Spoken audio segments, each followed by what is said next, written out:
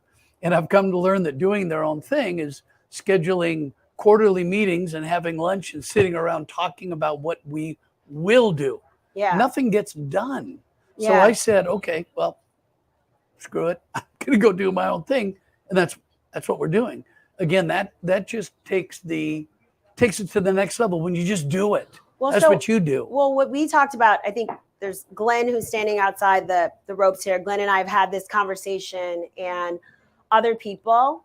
I am motivated by results. I am not motivated by ideas. And results don't have to look like making a 180. Results are, last year we did this in Palm Springs. And after Palm Springs, Glenn and Peter, and we were like showing kids that are grade school kids around the media tent. And Glenn and Peter are like, we want to do this next year in Houston. And we want to have a STEM globe and a STEM room. And we want to have HBCU students there. And we want to like take this to the next level, setting that intention. And then 12 months later, seeing that happen. I'm in the results business. I don't want to have conversations about ideas. I think we've had enough idea meetings. We also have a pretty good sense of what the problems are. Yeah. We have a pretty, we're not, and I'm also not in the perfectionist business.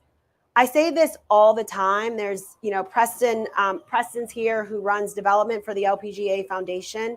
And we talk a lot about, perfection is the enemy of progress. So a lot of people won't do things because they're worried about getting it perfect. I know people who won't get on the golf course because they're worried about like not hitting the perfect shot. That pursuit of perfection is holding you back, and it's holding us from making progress. And so I'd rather us to get started, make a little bit of error here and there, but say that we've had like 4 wins. And so that's the business that I'm in. And I'm constantly challenging our industry to see it that way. And I think what you guys have created, taking that idea from last year and bringing these students here, is incredible.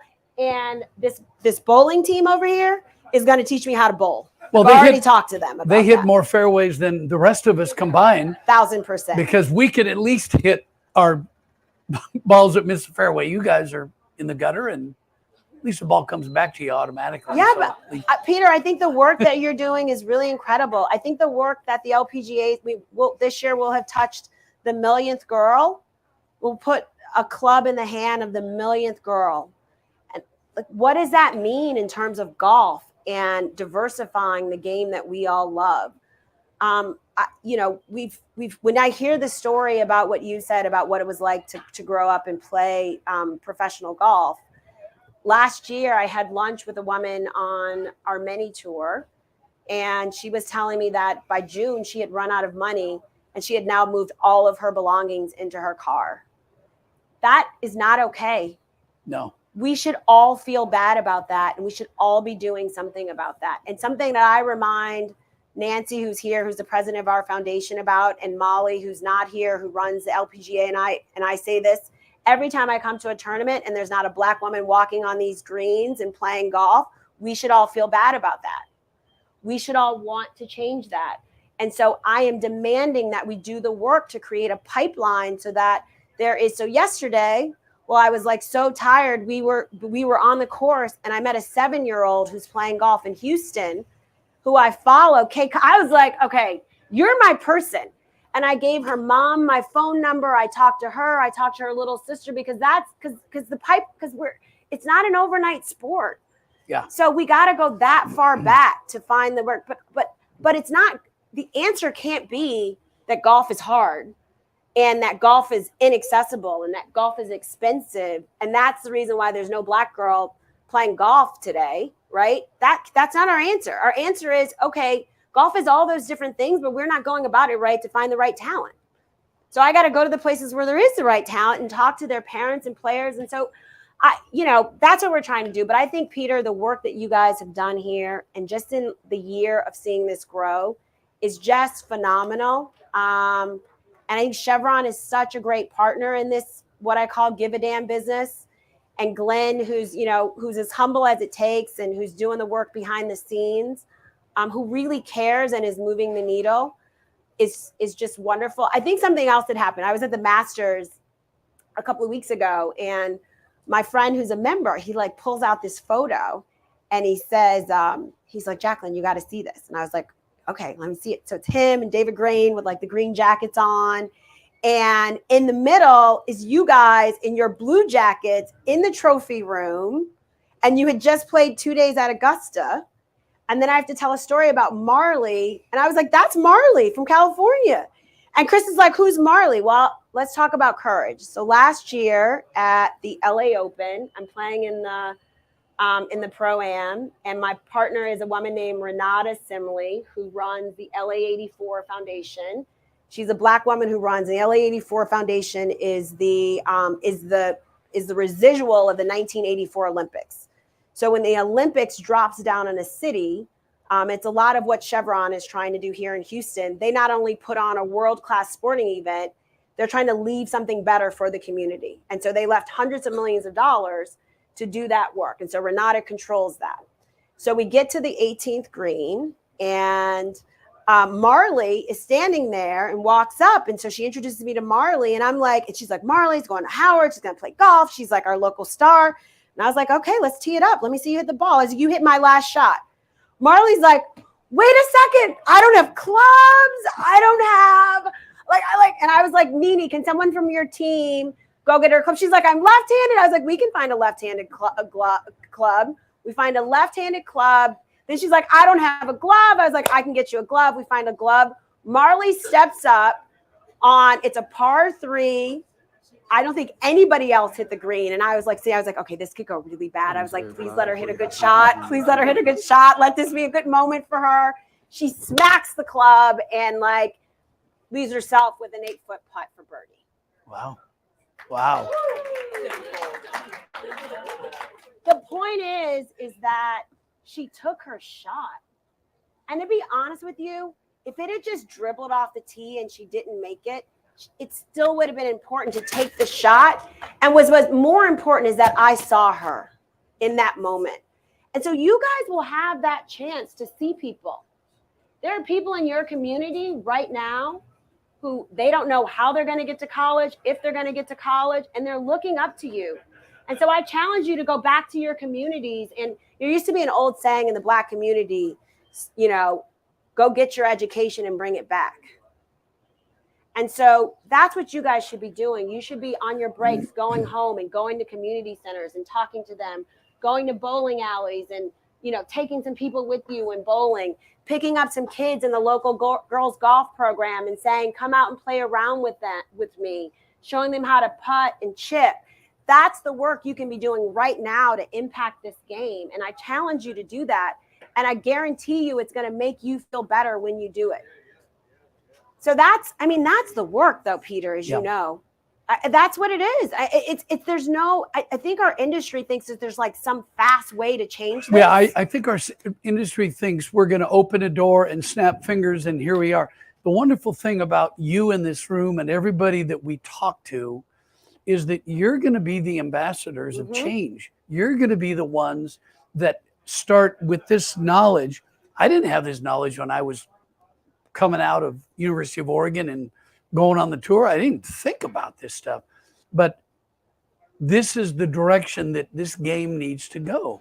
And you're the ambassadors of change. The other thing that you'll have, and I talked about this 2 days ago, and I am mindful that you guys are bowling. And so this, I think, is relevant bowling as well. I think there's a lady here who said she bowled almost a near perfect round of she 300s perfect. She's bowled at 290. Is that? Wow. I think that's a whole. So you will go on bowling when you start working. bowling will be like an activity that will be bonding, and like you're gonna go there and everybody's gonna be like, oh my God, like, they're gonna be amazed at the level that you can. But I can speak about it, you know, frankly, with golf. So in golf, for like decades, there was this like nasty little secret that we didn't know about. But the men on like Fridays and the weekends, they were getting together and they were going to spend like 5 hours with the boss. And that's where they were getting their promotions, the inside scoop of what was happening in the company. They were meeting clients. They were finding out that certain jobs were about to come available. And like we didn't have access to it just simply because we did not golf. And so now that's a game changer. For all of you who are golfing, you have no idea how this is going to open up doors in your life, no matter what you decide to do. And let's just be honest. You're probably not going to be, you're not going to be on the 18th green with Jennifer Kupcho. That's fine. Neither am I. I mean, that's fine. Although Peter won't do a chip. I mean, my chipping's gotten pretty good, and Peter's scared of me. This just lets you know, Peter's really nervous in his boots. But what you will have is you guys can all go and play a round of golf with anybody, and the power that brings. And I tell people, I can tee it up with anybody, anywhere. I know the game of golf. I am comfortable with myself. I am comfortable with showing up as myself on any golf course in the entire world, and that is power.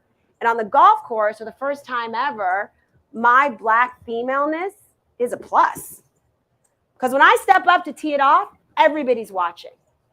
Everybody remembers the round of golf they played. And you've got a good swing. I've seen your videos. This is how you try to get in my head. This is I don't want any compliments from you. By the way, Milana, what is the date of your event? Yes. September 16. When is Solheim? September 16. Is that Solheim?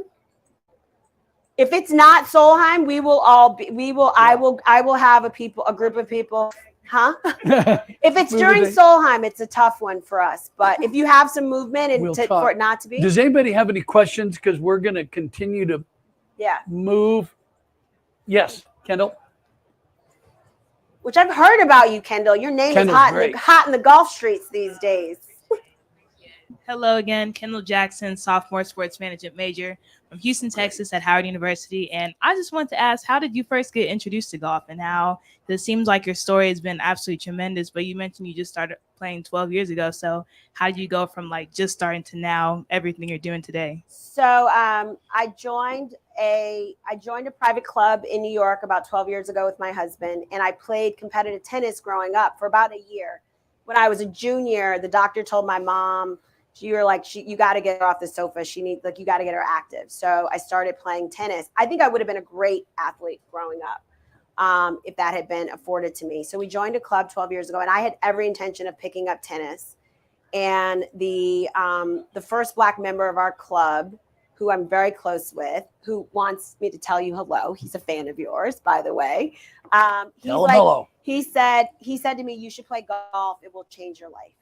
I think you'd be a good golfer. I took my first lesson, and what my husband says is that I was always good off the tee, so that sort of got me hooked.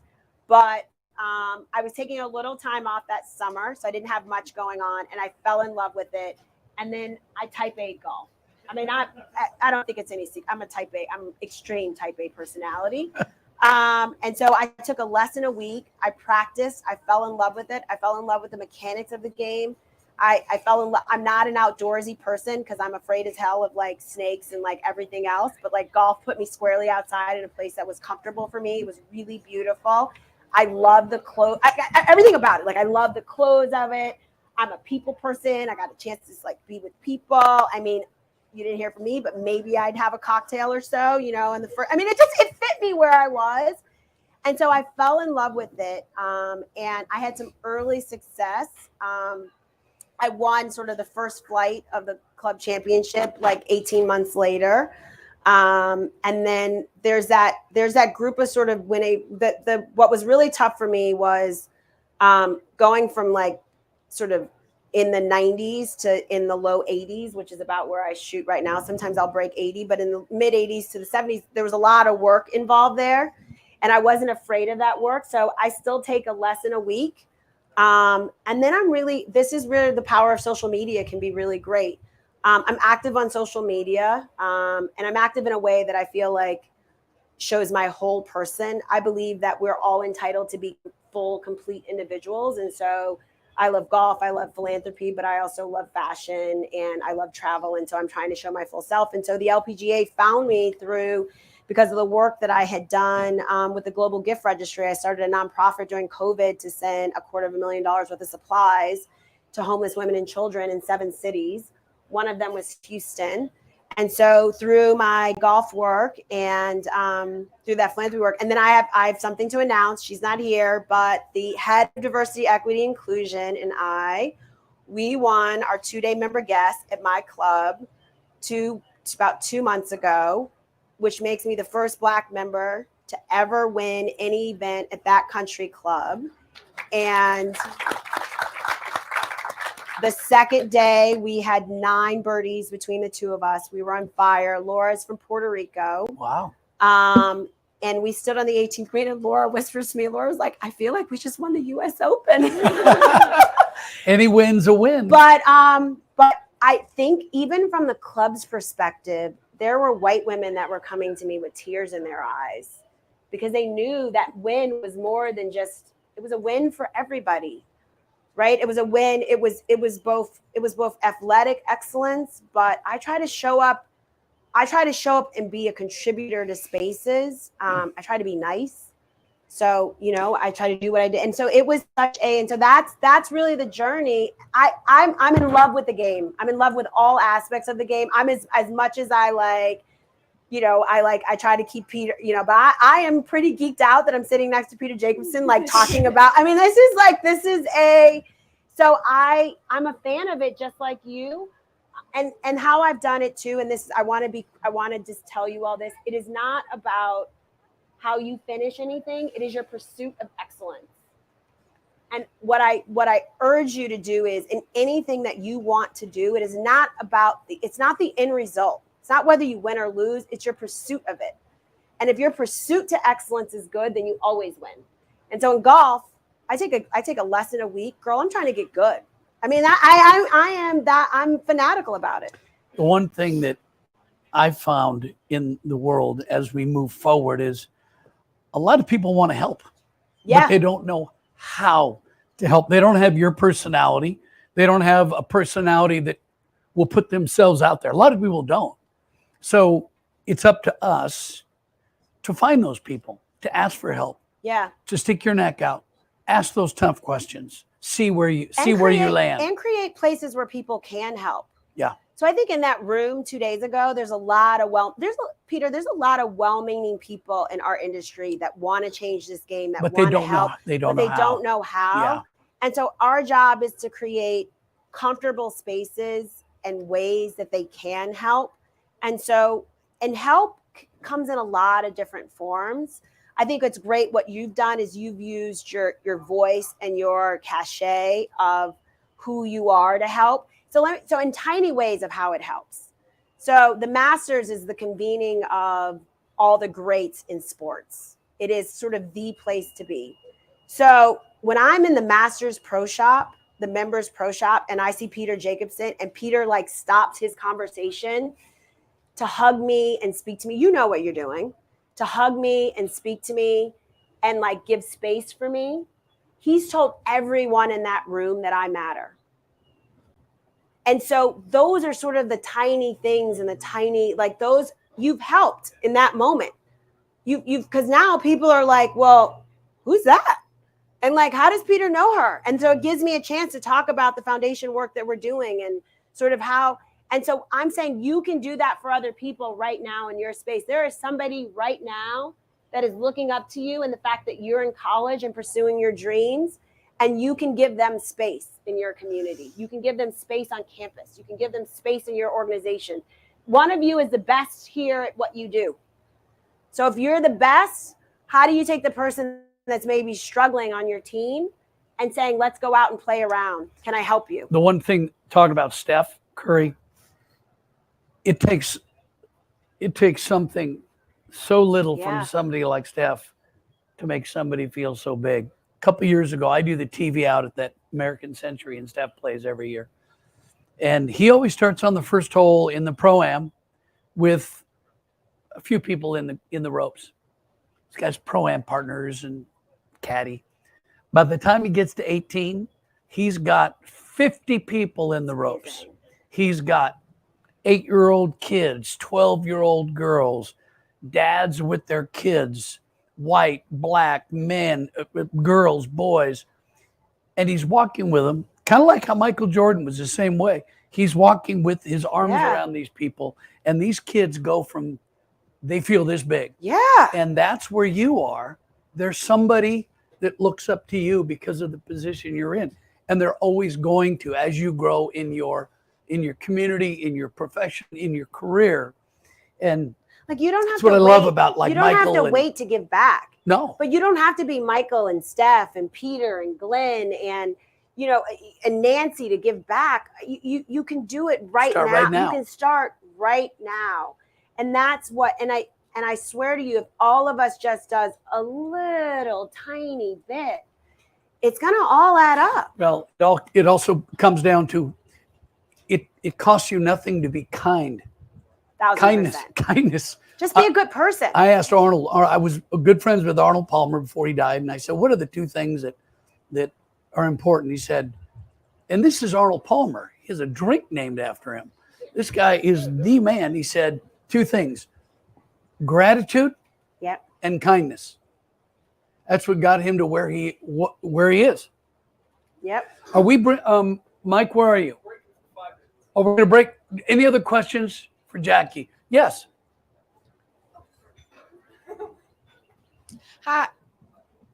Hi, I'm Lauren Robertson. I'm a senior sports management major at Texas Southern University. I just have a quick question. So I am trying to get into the business of give a damn in sports. And so I make sure the room is right when you say that. Yes, ma'am. Okay, just make sure the room is right. Like, Yes, I don't ma'am. want to, okay. So, so I kind of stand no, on. no, the room's not right. The room's not right for that. No. Okay, go ahead. Miss Jacqueline, you know, we Yeah. know a lot about code switching. So, you Yeah. know, we already know how to Yeah. survey the area first. Yeah. But I want to advance HBCU and women's athletics. I used to be a competitive dancer. So I see how women athletics gets treated at its worst. And I see how because I work in recruiting and operations now with the football team, and I see how it gets treated at its worst. So I was just wondering, how did you get started in that aspect of what you do? So first of all, what you care about is, let me just get this. Let me hold it here. Okay. Okay. You got it. So I think what you care about is something that the industry is struggling with as a whole. We actually spent in a closed door session a couple of days ago, a solid hour and a half talking about this very issue. I think one of the things is you have stats on your side. So in just a few years, the world will be populated with, and I don't have the numbers right, but they'll be populated with the half of women will be this world. An even greater portion will be women of color. There are stats that say that when you invest in women, that women don't just say, you know, when a sponsor comes up and they see the Chevron championship, our stats is that we are stickier. We are stickier people to invest in. So people will leave here, and if they've got a choice between one gas or the other, they're more likely to buy Chevron when you invest in women's sports. So it's good for business. And then finally, something that was said 2 days ago that I I've been sitting with and sleeping with is that somebody who was there from Angel City, which is the soccer team out in LA. Did I get that right? Angels is the soccer out in LA. She says, you got to value your value. So you're right on spot, and value your value means that there's going to be, because you guys are, you know, Black women in sports doing things that are normally meant for white men. There's going to be a lot of people asking you to do a lot of different things. And so you got to value your value and figure out what do you want to be aligned with. And so when you're out there and you're trying to sort of close that equity gap, are you reaching out to the right partners And sometimes you got to say a no because they don't value your value. And you got to know and you got to know who you want to align yourself with. And then I think this is really important. I'll leave you with this.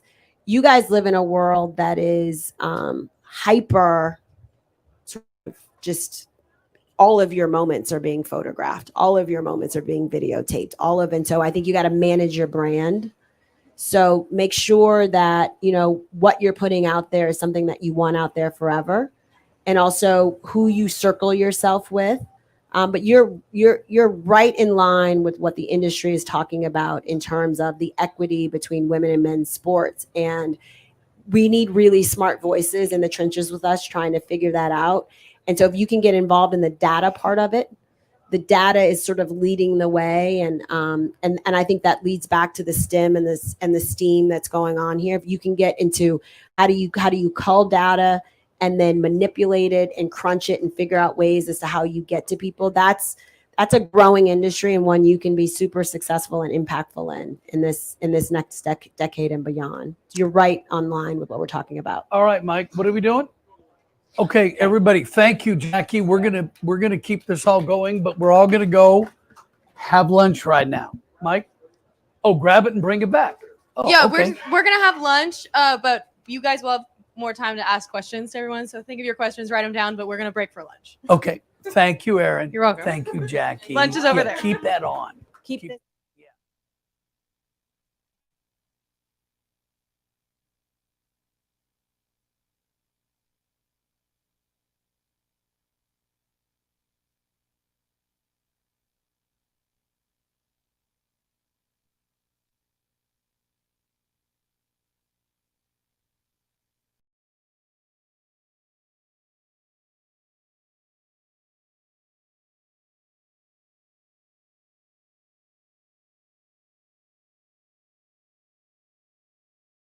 For you, and I do think it is about the relationships. And so having you all out here, you know, got in this know people and to really spend time with someone, and it could be your family, your friends, or coworkers. But I think in our careers sometimes we think it has to be a certain way, but if you develop personal relationships you can get through anything, and they'll come back in the future to give you more opportunities. Honestly, I never even thought about that, because you're right. Like when you're playing golf, you're just standing there, so you really have nothing to do but talk and get to know each other. So that's very good advice. I appreciate that. Yeah. How about you, Miss Vice President? So my degree, I'm an engineer. By degree, I have my master's in petroleum. And so when I was young, my dad was very smart and said, Kim, you better learn to play golf because it's going to be a part of business. And I'm really glad that he pushed me to do that. I'm not a good golfer. But it does give you that time, right, in a golf cart and meeting. But I think the most important thing, and you're right on the networking and relationships, but I think you have to treat every time you meet someone, that could be a potential person, maybe not what they do, but they know someone. Like you guys are here today, right? You're going to get to meet some incredible people. And then that is just a start to what they can do for you. And I do think it is about the relationships. And so having you all out here, you know, got in the simulator yesterday. Yes. I met so many people. Yeah. The previous interview, look at that. Look who you meet. And then maybe they need communications or marketing with their business. So it is about the relationships and just keeping in mind that you never know who you're talking to that can help you. And I believe that. I've watched it happen with people at a sporting event, and then they're in line to get a Coke, and they're talking to someone, and the next thing you know, wait, that person, they give you their business card or connect. So yeah, I think that is super. And you got to hustle. You got to hustle. And you got to deliver. So I always think that's important because people don't talk about that. So what you all are doing, you're building a resume. You're doing some great work. You can show people what you've done. That gives you that ability then to get in the door. Yeah, that experience, because a lot of jobs, they don't want to hire someone that's like, you know, going to be clueless. They want you, when you get hired, get to work right away, or, you know, start showing improvements for the business or for anything. So that's great advice. And even though I'm in college, I would say, like, to my other college goers that are watching, personally, my advice would just be to, I think, don't be afraid to like talk and, you know, communicate with people, because I'm personally not shy, but I have a lot of friends like that are in the studio with me and that will stick to themselves, but are super smart and, can really do great things, but won't take that extra step. Yeah. You got to be like, you got to put yourself out there, right? And I think if that's an uncomfortable place to be, you got to keep practicing it. It's very hard if you're an introvert or you kind of want to stick to yourself. Then how do I connect? And you just got to put yourself out there, and then you do it, and you do it again, and before you know, you're a bit more comfortable. You've had those conversations, but yeah, you just got to get over the fear factor. Sorry, I was turning. I'm going backwards. You're trying to see what's going on the green. It's a lot going on. I wish I could see. It's so much going on. Yeah. Okay. Let me think my next question. Okay. I want to know. What do I want to know? I don't even know. Okay. Are we gonna wrap it up? Okay. Perfect. Well, I want to say thank you to Kim and Dina for being impromptu special guests on the show. I love talking to you guys. Like, I feel like we have a connection. So thanks for coming. This has been Priest for KPVU-TV, and we're gonna shoot it right back to the conference.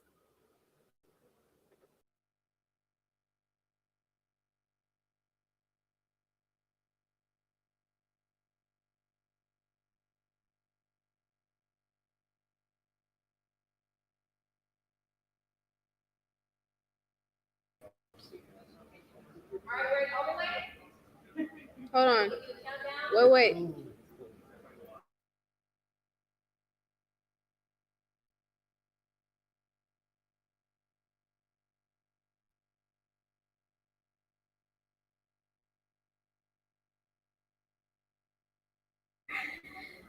Hello, I'm Malaysia Davis, and I'm here with Dr. Moore. How are you doing today, Dr. Moore? I'm doing great. Yeah, that's good. So Dr. Moore, he is the director of the honors program and professor of biology here at Prairie View A&M University.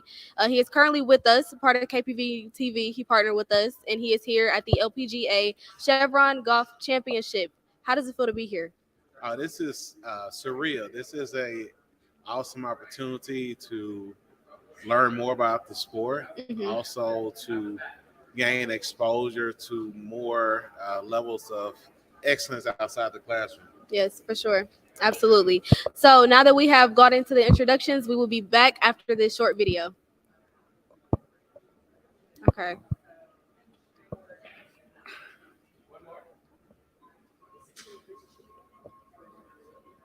I don't know where I'm going. Dr. Quincy Moore, and I'm the director of the university's honors program here at Prairie View A&M University. It's a diverse environment of scholars from across the campus. This program is, in a place to develop global leaders. It helps scholars to emerge in their different disciplines. It allows for students to receive training that allows them to go beyond just the classroom, but be involved in high impact practices that will lead to them actually being leaders of the entire world. The honors program is a great place for students to push the envelope on what their thinking is, and also to not only dream of innovation. As far as the honors program, to me, it's being able to be around the students from the different areas on campus and allowing them to go after bigger goals and achievements, from national competitive awards to discipline-related awards to just being able to achieve their dreams they set forth before they came to college. Students are promoting TEDx events on campus. We have green symposiums. We have students who are in their different sports, from track and field to basketball to soccer to tennis. Have students in the band. We have students that are on SGA. Students who are just going around. Actually, I say students in honors are the ones that are making an impact on campus in every area. So honors, to me, honors is a very creative place. It does not have any limits on what the students can go after. We have students who are, currently we have a student at Oxford University studying for Masters in Environmental Sustainability. We have students at Weill Cornell working on a PhD in computational biology. We have students in the industry. So students are not just one track. Well, as I say, students in the honors program are all a part of a puzzle that leads to that masterpiece at the end.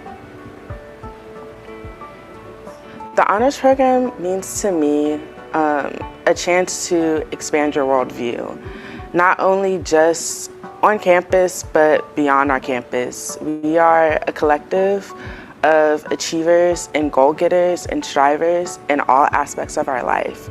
The honors program means a place where students from every corner of this campus join together, not only to support each other in our academic goals, but our career goals and our goals personally. Supporting me through the ups and downs of my college path. I changed my major, and that did not stop the support that I got. I was able to continue to be supported as a go-getter and a striver within my major, but also as somebody who's minoring in Spanish. The honors program opens us up to opportunities such as a study abroad trip that I took to Guanajuato, where we were able to explore the whole state and get to know many of the locals and the historical backgrounds of the country, of that portion of the country.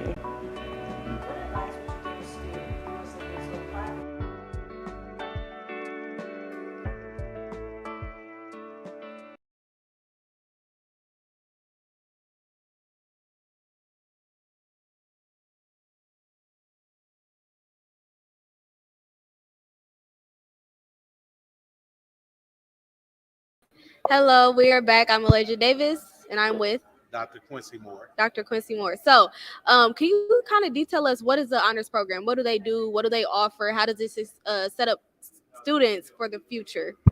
So the honors program is a very diverse environment. It is from freshman year to senior year. Mm-hmm. So students can actually enter the program as an incoming freshman or upperclassman, rising sophomore or junior. An honors program does have courses that they take, foreign language and a creative arts course. And to be honest, if you think about the honors program, it's an enhancement to your major. Mm-hmm. It prepares you to go beyond just a classroom, filled with high impact practices. If you think about high impact practices, things such as internships, study abroad, research opportunities, creative works. So we have TEDx on campus, TEDx coming up soon, and that's student led. Okay. So if you think about honors, you think about a way for you to create a competitive profile for your future. Yeah, for sure.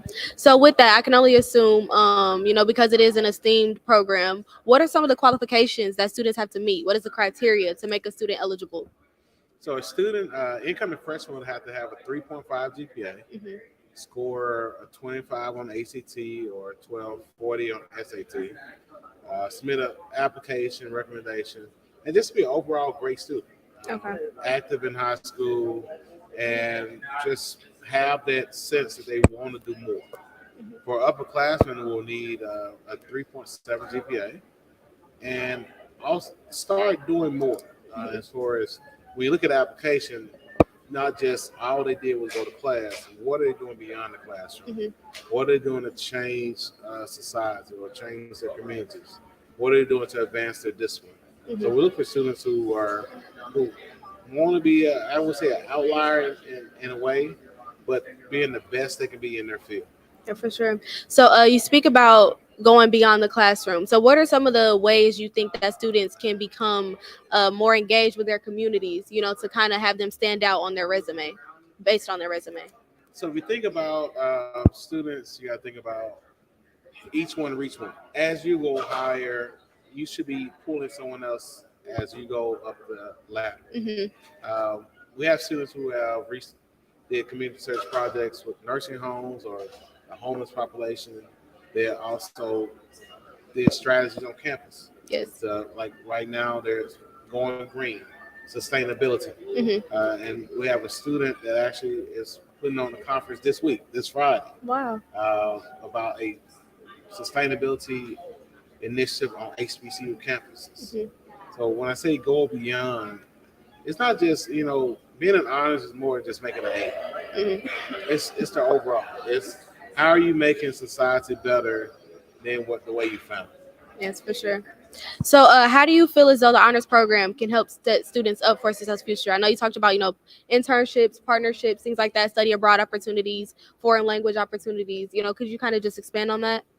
All right, so students in the honors program, they take a year of foreign language from Spanish or Chinese. I believe French is coming to the university this upcoming year. Students are engaged and we research so that in their field or outside the field. Students are going after internships in the summertime. Some actually do it during the semester, during co-ops.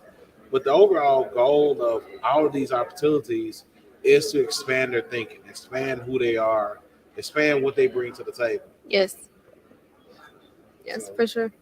So I mean, it's a great environment. Everyone pushes each other. It's not just one person being the cheerleader for everybody else. Everybody's working together to build a competitive profile for the entire group. Yes, for sure, competitive profile. So, to kind of further expand on that, the honors program, it is not mutually exclusive to just one major, correct? Right. Okay. So with that being said, with KPVU-TV, majority of the students, they major in communications. So how do you feel as though the honors program in partnership with KPVU-TV can kind of catapult the honors program to the top? Like, what does being here at the LPGA Chevron Championship mean for you and your program? Being here gives our students the opportunity to see what production is all about. From it just being around this group and seeing all the intricate parts of production. From you have those that are working in the tech world, you got those who are actually field reporters, those who are setting up like studios like this so that this feed can actually happen. From yourself being able to have conversations on any topic, those are ideal qualities and traits that any student in the classroom should have to be able to go in any environment. And so we're not on campus. We're live on location to be able to go in any environment and produce excellence. Yes. And so that being a part of this, in this environment, all it speaks is excellence. And so that's what we push for. Yes, excellence, definitely. So that is definitely what you would say a qualification for the honors program, correct? Yes. Excellence, for sure. Yeah. So, what do you feel is the role that you serve in reference to the honors program?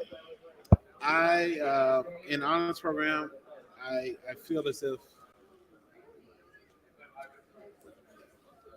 we create an atmosphere or environment for creativity to happen, for innovation to happen, for excellence to be achieved, for students to not doubt their abilities to go after those higher awards or those competitive awards. Right now, we have one of our students, Taylor Owens, at Oxford. He's working on a graduate degree at Oxford University and on a full ride scholarship. Wow. This is the possibility.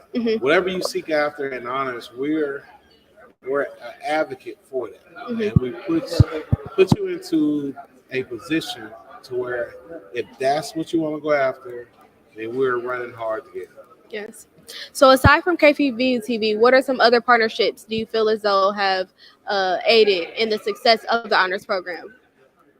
The honors program, well, if you think about the honors program, we do a lot of things. We're involved with convocation.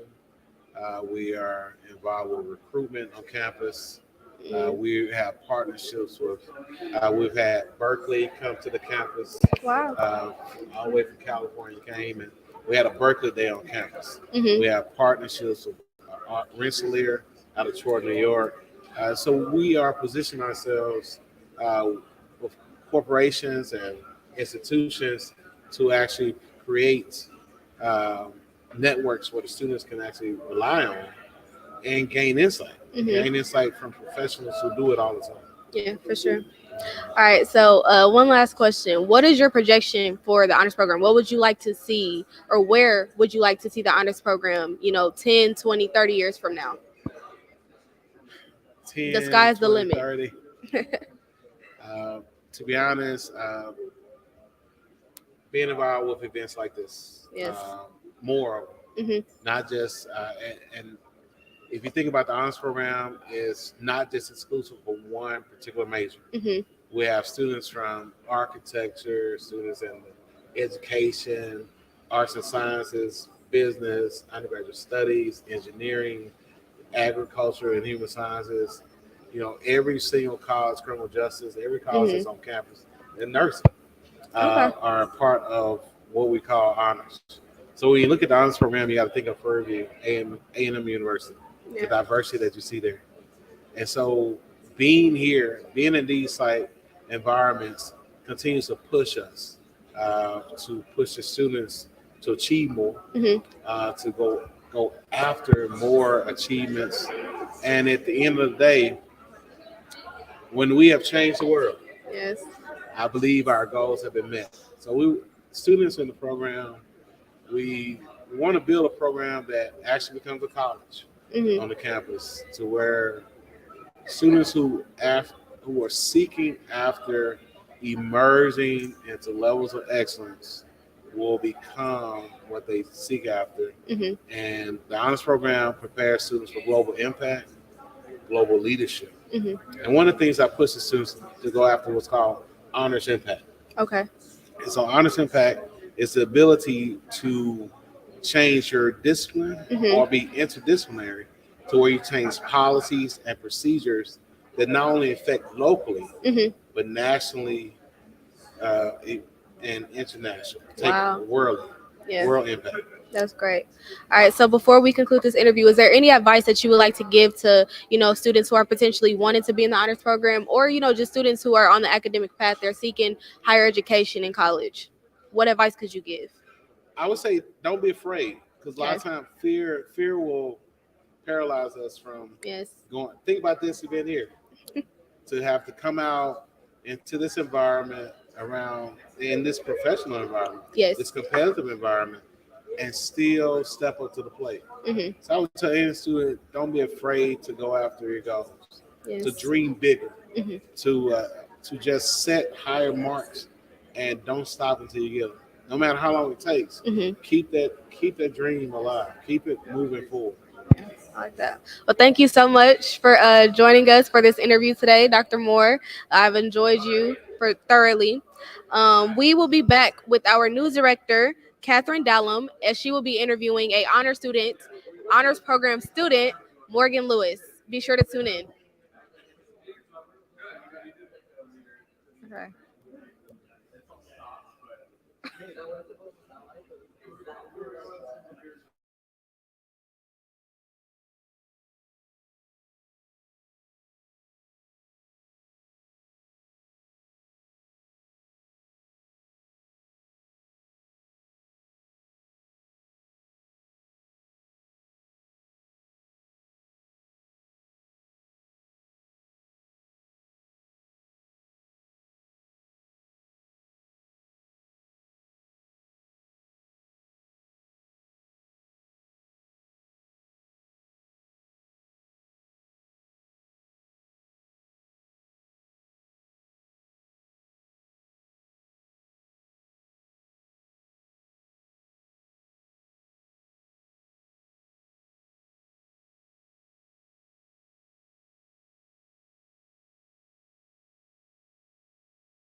Hello, ladies and gentlemen. I'm Jade Lockhart. I'm in the Woodlands, Texas at the LPGA Chevron Championship. And today I have a very special guest with me, Miss Amy Moreno.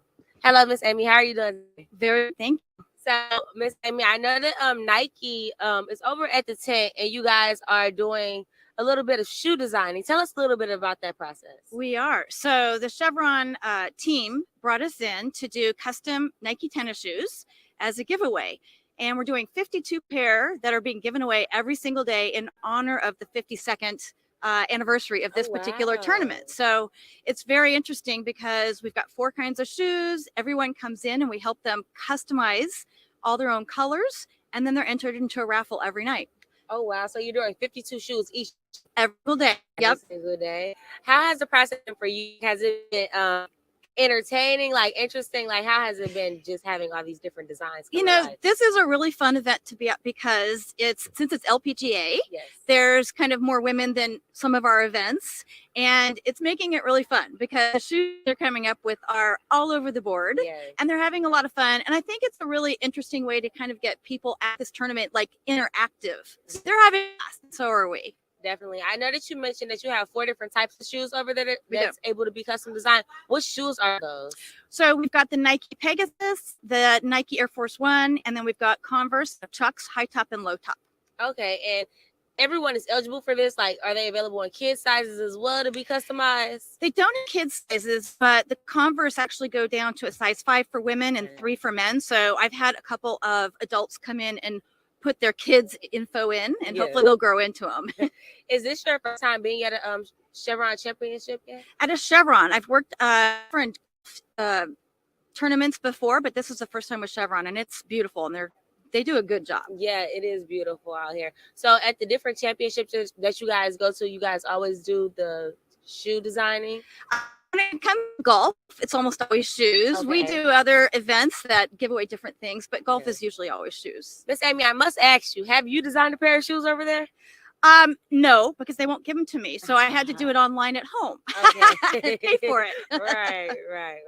So what has been the most popular shoe that people have been designing the most? So far this week, Air Force One. Air Force One. Absolutely. Yeah, I definitely can. I know that a lot of people customize on a day-to-day basis, so I can definitely see those designs. And I bet they look amazing. It's so fun to watch all the different color schemes people do, and if they put their initials or their kids' initials or their college colors, it's a really fun thing. Yeah. So are you a fan of golf? I am. I used to golf until I had back surgery, but I'm still a fan. That is. How do you feel about being here at the Chevron Championship? You know what? It's really nice to be at an LPGA tournament because it's a kind of a little bit different vibe. It's a little bit more low key, and I think everyone here is so personable and interactive. It's a little bit different than some of the other tournaments I've gone to that are really, really, really big. Yes, definitely. Well, I'm gonna make sure to have everyone go over there and check out the Nike tents. They can go enter a raffle because, like she said, they're giving away 52 pair of shoes each day, which is amazing. That's a lot. Well, and the shoes value at around $130 a piece, so it's a pretty good little fun giveaway. And all we have to do, so explain the process to us. What do we need to do? We need to come over there to the tent, and then where to go from there. So you pick your shoe, we get you on an iPad, and then we kind of show you how to pick the different kind of fabrics and colors, and then really it's a lot of fun to play and design them. Right, and you're just being a designer for today, basically. Exactly. So may I ask, how long does the process typically take to complete the shoe design over there? Well, I've had some people who like all white or all black, and it takes them 2 minutes. Okay. And then I have people who like all kinds of colors, and it takes them an hour. But I would say most people are 10 minutes or less. Okay. And how long does shipping usually take to get to their house? Usually between 4 and 6 weeks, just depending on how long the backlog is at the warehouse. Yes. Well, thank you so much, Ms. You're Amy, for welcome. talking My to us pleasure. today. Make sure everyone goes over there to the Nike stand here at the LPGA Chevron Championship and go check out the Nike tent so you can have a chance to customize your own Nike shoes. Thank you, Miss Amy. My pleasure.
Hello, welcome to Triple Threat. I am Iman Abraham, your host, and today we have a very special guest, Milana Dodge here, which is the general manager at Herman Park Golf Course. How are you? I'm doing good. Thank you for having me today. Of course. I'm super happy to have you here. And I am really excited because not only has she have a great extensive career in the game of golf, but she also is continuing to grow the game by creating her own foundation called Journey Through 18, and it's to help golfers, not any golfers, but minority golfers and junior golfers, help grow them and introduce them to the game. So we're going to show a quick clip of what Journey Through 18 is about. Hi, my name is Milana Dodge. I am the founder of Journey Through 18. Growing up playing junior golf, I always felt like I was alone. I didn't have any friends or other girls that looked like me that played junior golf. This is the reason I created Journey Through 18. I wanted to create a space or a community for younger black girls or other minority girls to come and learn the game of golf together, to develop friendships, and just help them grow into the young women that they can be. Journey Through 18 provides year-round golf instruction through LPGA, USGA girls golf right here in Houston at Herman Park Golf Course. We provide golf course access such as playdays and junior golf tournaments. Journey Through 18 offers life skill development in communication, problem solving, self-confidence, adaptability, integrity, work ethic, and leadership. Lastly, mentorship is one of the final benefits of membership, which provides relationships that empower, advise, and support girls as they grow and develop. Hi, my name is McKinley Fields. I'm 10 years old and I've been playing golf since I was 3 years old. Playing with Coach Milana has helped me with my swing and a positive attitude. Hi, my name is Reagan Fields. I'm 14 years old and I've been playing golf for 7 years. Playing the game of golf has helped me stay positive even when things don't go right.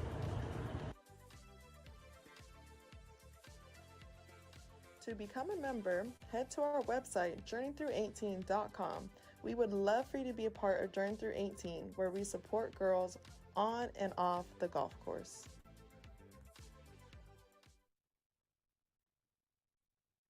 We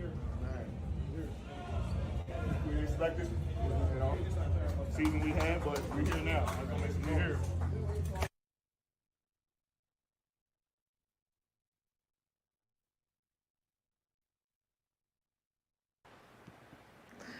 Well, I hope you guys enjoyed that clip, and we're going to go ahead and get into more on what Milana has done. So where did this game start with you? So I started playing golf as a young girl, 11 years old. My dad played golf. He was a weekend golfer, and so he started teaching my brothers and I how to play. Right. So started playing, did not like the sport at all. But my dad was determined. He's like, no, you're going to play golf. Right. So he had a vision. I guess he saw something that I had no idea about. But I started playing, made it into high school, played junior golf, high school golf, played well enough to earn a scholarship to college, and then just kind of moved along that way. Right. And what was your collegiate experience playing? So I played at Bethune-Cookman University, HBCU as well. It's very eye-opening, you know, when you play a sport at each level and you get to the top of that level and you're good, and then when you go to that next level, you realize everybody is good. So you have to work harder, you know, as you get to each level. But my college experience was good.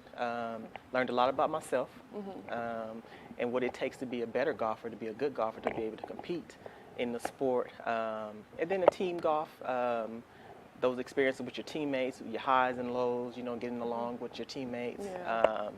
So it teaches you a lot about yourself. I had a good experience though, had a good college golf career, graduated, won the National Minority Collegiate Championship my senior year. Our team won a championship each year. So I had a pretty good experience. Yes. And looking back now and thinking about your collegiate experience and growing up playing the game, did you think there's anything that you wish you knew going into college? Oh yeah, who doesn't?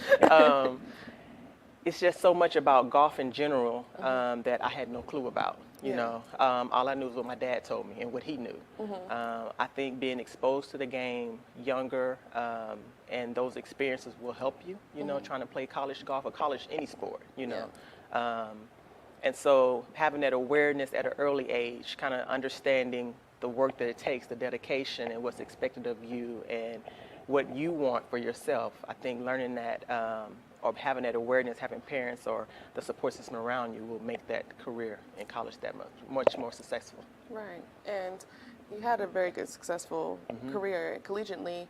What made you want to make the decision to take it to the next level, to take it to professional golf? So by the time I got to high school, going into college, I was sold. I'm like, okay, I'm going to do this. And so I started studying the game, trying to figure out what it took to play professionally. After college, when I graduated, I started playing on the semester tour for a few years. And so by that time, I was all in, you know, and I realized just how hard it is to be successful professionally at a sport. What you thought you knew or what you thought you did or needed to do, elevated. And so it's definitely, you learn a lot about yourself. For sure. You know, is this something I can do, something I want to do? And the support team helps. You know, my confidence kind of shook a little bit there because I thought I was good, which I was, but just making it to that level where you're able to compete and be the player that you need to be successful, that's a whole nother ball game. And it just takes a lot. You have to have it in you for sure. And some people do, you know, and then you got to have the support. You know, you got to have the financial support, you know, the mental support, the physical support, the coaches, you know, the access. That's a lot that goes into that. It takes a whole team, really. Yeah, you got to have a team. And when you were playing collegiate, like, what was your practice routine collegiately compared to professionally? Like, what do you think was the main difference? So collegiately, you know, you go to classes during the day, and then you practice in the evening, practice on the weekends. Well, when you turn a professional, you're practicing every day. All day, every day. That's your job. You know, so I get up in the morning and I had to make a decision. Am I going to get up and go to the golf course today? Am I going to get up and go practice? You know, am I going to get up and go to the gym? So I had to set a routine of when I get up in the morning, I'm not going to class anymore. I'm done with college. I got to get up in the morning and go to the gym. Or I got to get up in the morning and go play 18 holes and then get done by 12 o'clock and then go practice my putting for an hour, go practice my chipping for an hour, you know, come back home, eat dinner, and then go to the gym, you know, that night. So, I mean, that's your job. And so it took a moment for me, a little bit for me to realize that I got to put in 8 hours a day, 10 hours a day, just like if I was on a job, because that's my career now. This is what I want to do. And so that is eye-opening in the fact that, you know, how can I practice or work 8 to 10 hours a day, but that's what it takes to be successful. And I'm sure it takes a lot, but it's also probably draining because it takes so much time out of your life. How did you find a balance? So you have to realize what's important, understand what's important to you. And I wanted to play, I did. And at that time, thinking back as a 21-year-old, you know, 22-year-old, this is what I wanted to do. But at the same time, I wanted to have a life, you know. I wanted to hang out with my friends. I wanted to do stuff. And so trying to figure out what's important, you know. Like, I know I got to get up in the morning and go to the golf course, so no, I can't go out, you know, the night before. Or I can't go out, hang out this weekend or go out of town for the weekend because I have a tournament coming up that I need to prepare for. So you have to learn to understand what's important to you and then make that decision, okay, I'm going to sacrifice this for now because I'm pushing towards this goal. And then during that time, like I'm sure the mental health part of it's draining, traveling so much as well, because you're not just traveling to, you know, within this country, you're traveling outside, you're going multiple places you've never been before. How was that, traveling-wise, professionally? That part is a little stressful. If you don't have the finance to cover it, makes it even more stressful. So that was my story. When I was playing professionally, my parents were covering the bill. You know, we're using credit cards. I'm maxing out cards. My parents are sending me money, you know, and so it's because they're trying to keep me going. And so golf is different. Nothing's guaranteed. You know, you're not signing a contract saying that you're going to play for this year. You know, you got to go out there and shoot a score and earn a check. And so if you don't shoot that score, you don't earn a check. And so that weighs a lot on you. At the time, you know, just figuring out, okay, where am I going to stay? You know, when I go to this city for this tournament, you know, I got to get a hotel, I got to get a car, you know, I got to travel. So when I would go to different cities to play, I would stay with family. You know, if somebody knew somebody in that city, I would stay with them. If not, I get a hotel room. There were times I went by myself because my parents couldn't afford to go. So all of that weighs on you, you know. And I'm trying to figure out, okay, am I going to play well enough questions that I asked myself then, I know now. I shouldn't have been talking to myself like that. But you, I mean, you just don't know. You know, I'm 21, 22, traveling, trying to play in tournaments. I don't have a mental health. I don't have a psychologist or, you know, a mental coach. You know, I'm on my own trying to grind and do it. So there's tons of things that I know now that if I did it all over again, of course, you know, it'd be completely different. And so the experiences that I have now, that's what I'm trying to give and share, you know, with other girls that are trying to take that same path. Yeah, because I feel like a lot of people don't know not only just about a whole lot about the game of golf, but also just what financially it takes, because it takes a lot. It's not a cheap sport. It's not a cheap sport it's not at like all. basketball where you can just and go you have to play. pay for everything. You have to pay for everything. So yeah. Do you have like an idea of like a rundown of like what it costs for you to play in a tournament? So if I'm going to say, I don't know, Louisiana, for example, to play in a tournament. I have to get there. So it's a plane ticket, or travel, you know, or gas in a car, rent a car to get there, or drive my car. Got to stay somewhere, so hotel. And tournaments are 4-day events, so you're there for 4 days. So you got your practice round before that, so that's 5 days in a hotel. Then I have to pay for that practice round. I have to pay to play in the tournament. I have to eat while I'm there. If I need to practice and hit balls, which I need to do all 5 days, I have to pay for that as well. So that can run you anywhere from $2,000 to $4,000 in a simple tournament. You know, entry fees are run anywhere from $500 to $1,000 just to play in a tournament. And then, of course, hotel, car, gas, food, you know, practice rounds. So you can easily, I was averaging, and this was years ago, so about to date myself, but, you know, 20-some years ago, $1,500 to $2,000 is about every tournament is what it was costing me to go to every tournament. Okay, and then basically that's how much you have to pay to get in, and then to make the cut, if you don't, you're out $2,000. So basically. you go, I register for this tournament, I get in, and then another thing before even there, you have to qualify. So you have to play to be able to get on the tour to play in these tournaments. So I qualified. And so once you get into the tournament, it's a 4-day tournament. They make the cut after 2 days. So if you don't shoot well enough, or if you're not in the top after the second day, you're done. You go home. So that $800 you just paid for the entry fee is over. It's done. And how does that feel, like missing the cut? Have you ever missed the cut? Oh, yes. Okay, so how? Oh, yes. How does that feel? It's defeating. Like you just. So you have a range of emotion. You know. You're excited. I made it. I'm on the tour. I get to play in these tournaments. So you get your schedule for the year. I'm going to play here, here, here, here, here. So you pick 7 or 8 tournaments for the year. And you go into this tournament. You think you're playing well. You can have one bad day, and you're done. And so you're either upset because you had that bad day, you know, that just killed your opportunity to make the cut. Upset, frustrated, sad, you know, just a range of emotions. Because now I got to go do it all over again. And if I'm playing in a tournament once a month or every 3 weeks, I got to go back home and work on what didn't work well for me for this event to get ready for the next one. And so it's draining. It really is. It's tough. It's not as easy as you think. And you think you're good, and then you get to another level, and you see all of these girls are good. And it's, It must be challenging, too, knowing that there's not like a whole lot of people that look like you playing on this field either. No, that's part of it, too. There's not. There's more now in like Symmetra Tour and the different tours, because there's a lot more tours you can play on. Back then there wasn't. And so there was a couple of us that played, and when we saw each other, we were like, hi, you know, somebody that looks like me, because you don't see that. I would go to tournaments and I'd be the only black girl there. It's probably feel very alone at times. You do. And you do. Already golf on top of all the other stress. Golf is tough. It's a solo sport. You play by yourself. You practice by yourself. You are your own score. You know, whatever your score is, that's based on you. And one thing you do notice about being on tour, the girls have friends they travel with, you know. They bunk together.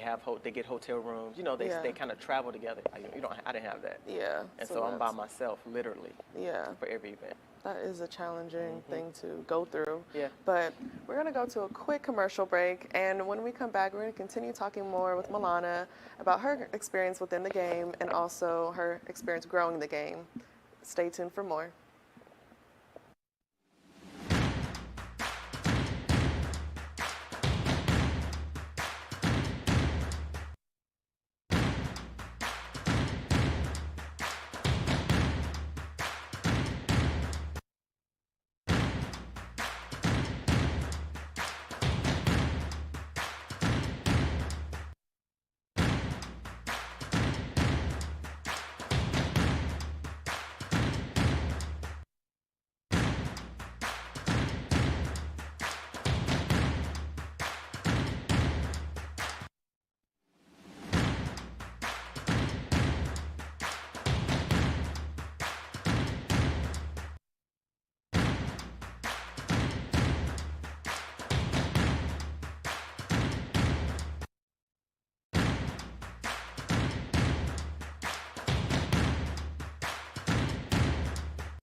Welcome back to Triple Threat. I am Iman Abraham, and we are here with Milana Dodge, and we were just talking about what it takes to be a professional golfer and her experience being a professional golfer. And speaking of that, being a professional golfer, what made you want to make the transition into another area of the game? Yeah, so after my experience trying to play wasn't successful as I hoped it would be, I had to figure out what I wanted to do next, literally, you know. So graduated from college, golf was my focus. And so when that didn't work out, I had to sit down and figure out what do I want to do. And so that's when I realized that there's other careers in the game of golf. Yeah. Didn't know that, had no clue growing up. I mean, honestly, I didn't. Yeah. All I knew was playing the sport. And so that's when I realized that there are so many other jobs in the game of golf. And so I went to the golf course to practice one day, and the assistant golf pro said, "Why don't you come work here?" You know, and I was like, I don't know. You know, he's like, "Yeah, you could become a PGA member, be a golf pro," and I was like, "Oh." And then that's when I learned the difference between a touring professional and a golf professional. Yeah, professional golfer. And so I was like, okay. So I started working at the golf course and learned the business side of it. Right. And so then that just completely opened up doors to me understanding the industry in golf and how you don't have to just play the game to be in the sport. Right. And so I just kind of worked my way through. I became an assistant golf pro, then became a head golf professional, then became a GM. I was a teaching pro, so I kind of did a lot of jobs in this particular space. So I'm in golf operations. Right. And so that's the space that I'm in the golf industry. But there's tons of other careers and opportunities in the industry as well. Right, and I think that's very important to talk about that because I feel like most athletes just, when you're playing, you just think about playing. You're not really thinking about, oh, what else can I do within this sport besides coaching or playing? And there's so much more that you can do. Like you are now the head pro and the first black woman, black general manager in Houston at a golf course. In America, excuse me, in America. Okay, don't play with her. No, but literally that's so crazy. And then you're the second black woman PGA member behind Renee Powell, and which is also your mentor. Yeah. So I'm sure that was a great thing to experience. So what made you want to take that path to be a PGA member?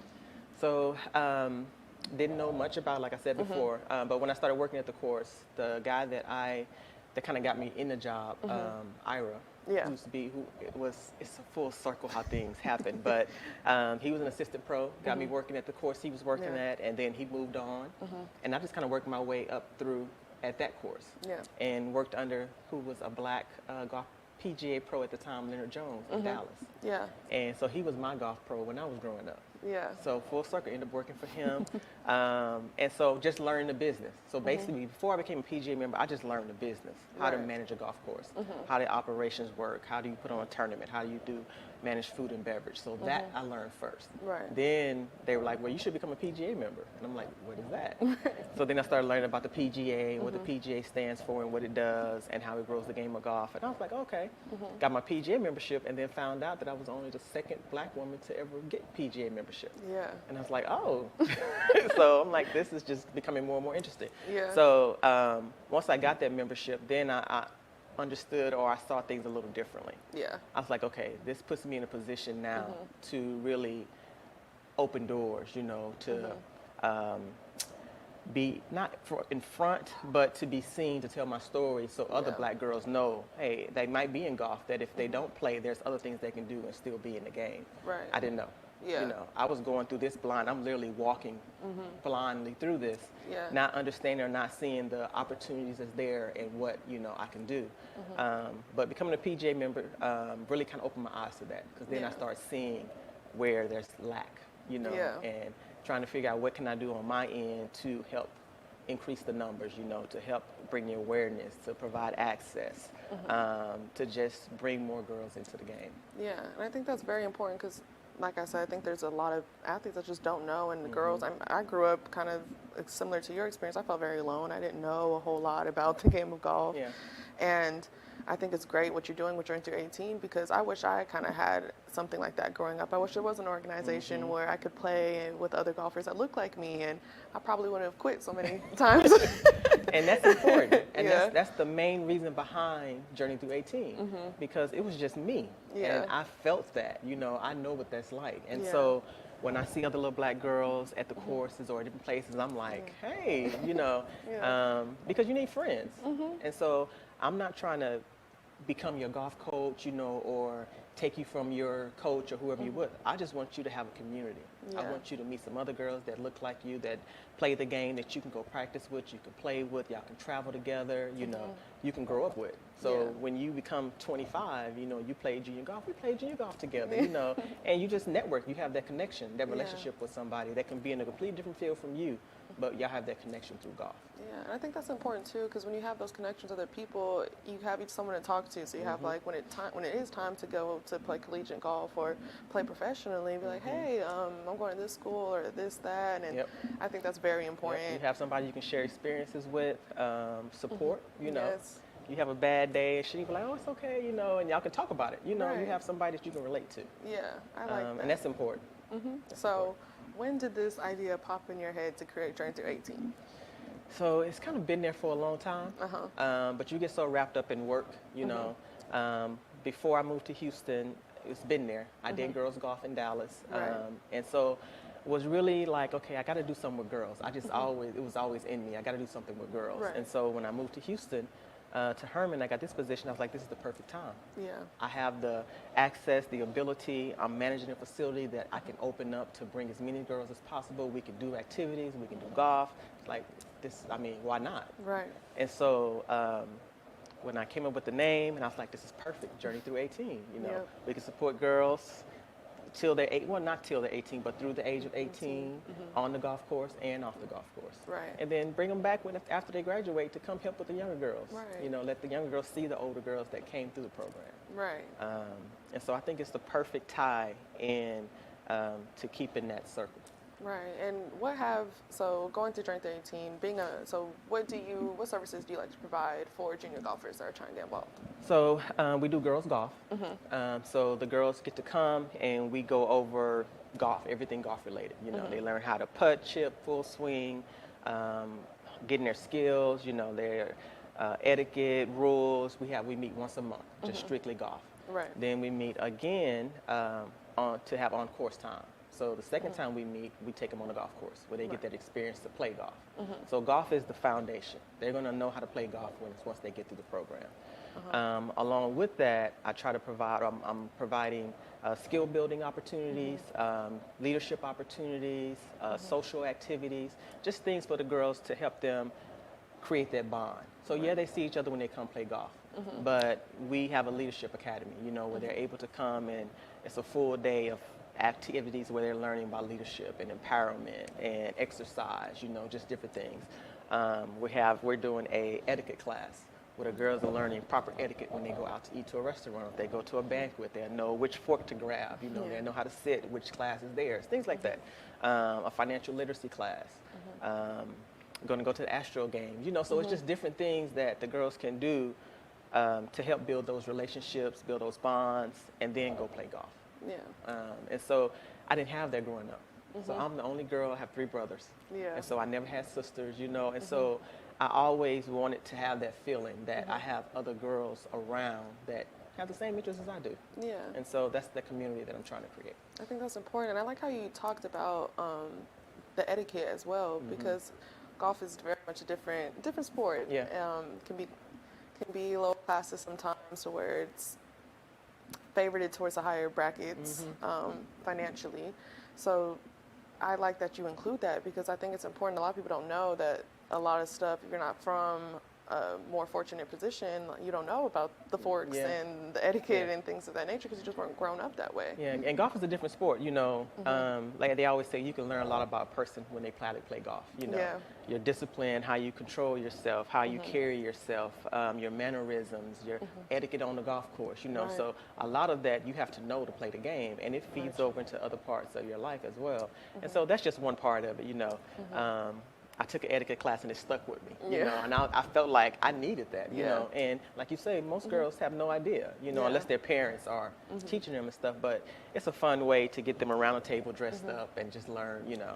Yeah, it's very fun. And you have done so much with Journey Through 18, and I love that it's growing, but you've also helped within the community as well. You've helped me personally by giving me a position at Herman Park Golf Course, as well as helping TSU as well, me and Manesi, you were able to help us and be kind of our mentor. And I think that's great that you continue to give back and continue to reach out to not just other junior golfers, but connecting with HBCUs in the area as well. Yeah, and I think that's important. And so the position I'm in now, I feel like there's a ton of responsibility that I have. I don't know if responsibility is the right word, but it's some things I feel like I need to be doing, you know. And so I need to make sure that the staff I hire, the interns I bring in, the relationships I build are intentional, you know, because like there's not many other golf courses around that has a black woman that's managing it. And so if I'm there, I need to make sure I have the proper connections and impact that's going to leave a positive impression. Yeah, and I agree, and I think that's amazing, and I can't wait to see what Journey Through 18 continues to do. And your work has inspired, I feel like, a lot of people, and especially myself. I mean, this woman is amazing. I can't even lie. So to be able to have you here, I'm super excited, and I can't wait to see the work that you continue to do as well. And I'm same with you. I am. I'm looking forward to see what you do down the line. And you know you can call me anytime you need. Thank you so much. I appreciate that. And I just want to thank you guys all for tuning in. It has been an amazing episode here with Milana Dodge, an amazing woman in the game of golf. And please continue to watch out for her and her work and her foundation, Journey Through 18. And if there are any junior girls out there watching, please keep going. Please keep working at it. You're not the only one, I promise. And if you are in the Houston area, go to journeythrough18.com and go ahead and join, because it's a great environment, great place to learn the game of golf. So thank you guys so much for tuning in. I'm Iman Abraham, your host, with Milana Dodge. And thank you guys all for watching Triple Threat. Make sure to tune in next week for more.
Reginald Burns with KPVU-TV. Since being a champion at the age of young,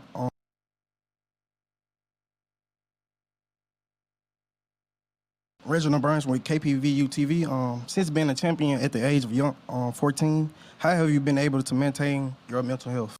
I think I've had my ups and downs. Sometimes I've been, some things came a lot easier than, it was never easy, but it seemed easier looking from outside in. But then, in some days it's like I feel like I'm doing all the right things and it's not happening.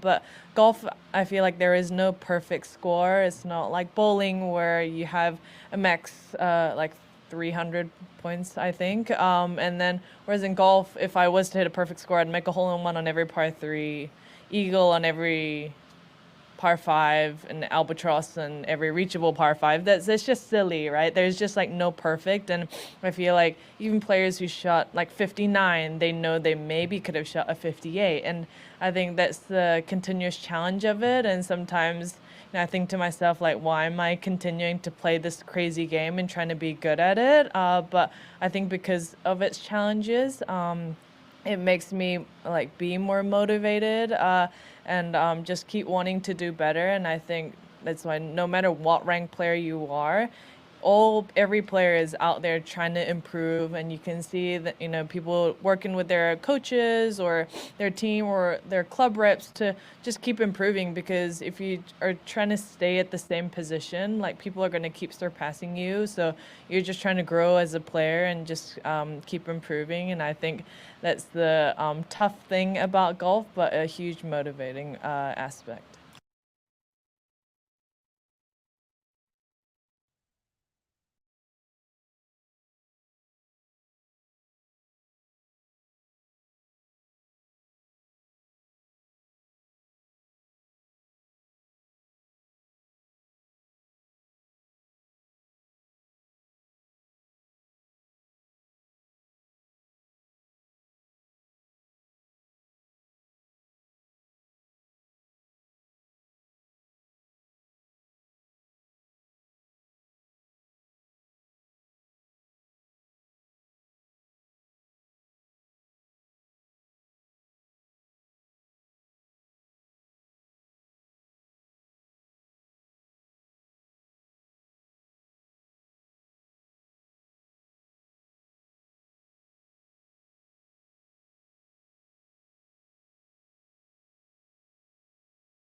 Hello, my name is Catherine Dallum, and I'm here at the LPGA tournament. And I'm joining with our honors program student. Go ahead and say your name for me, please. Hi, I'm Morgan Lewis. I'm Morgan a third-year Lewis. architecture major here at Prairie View, Thank and you. I'm also a digital media minor.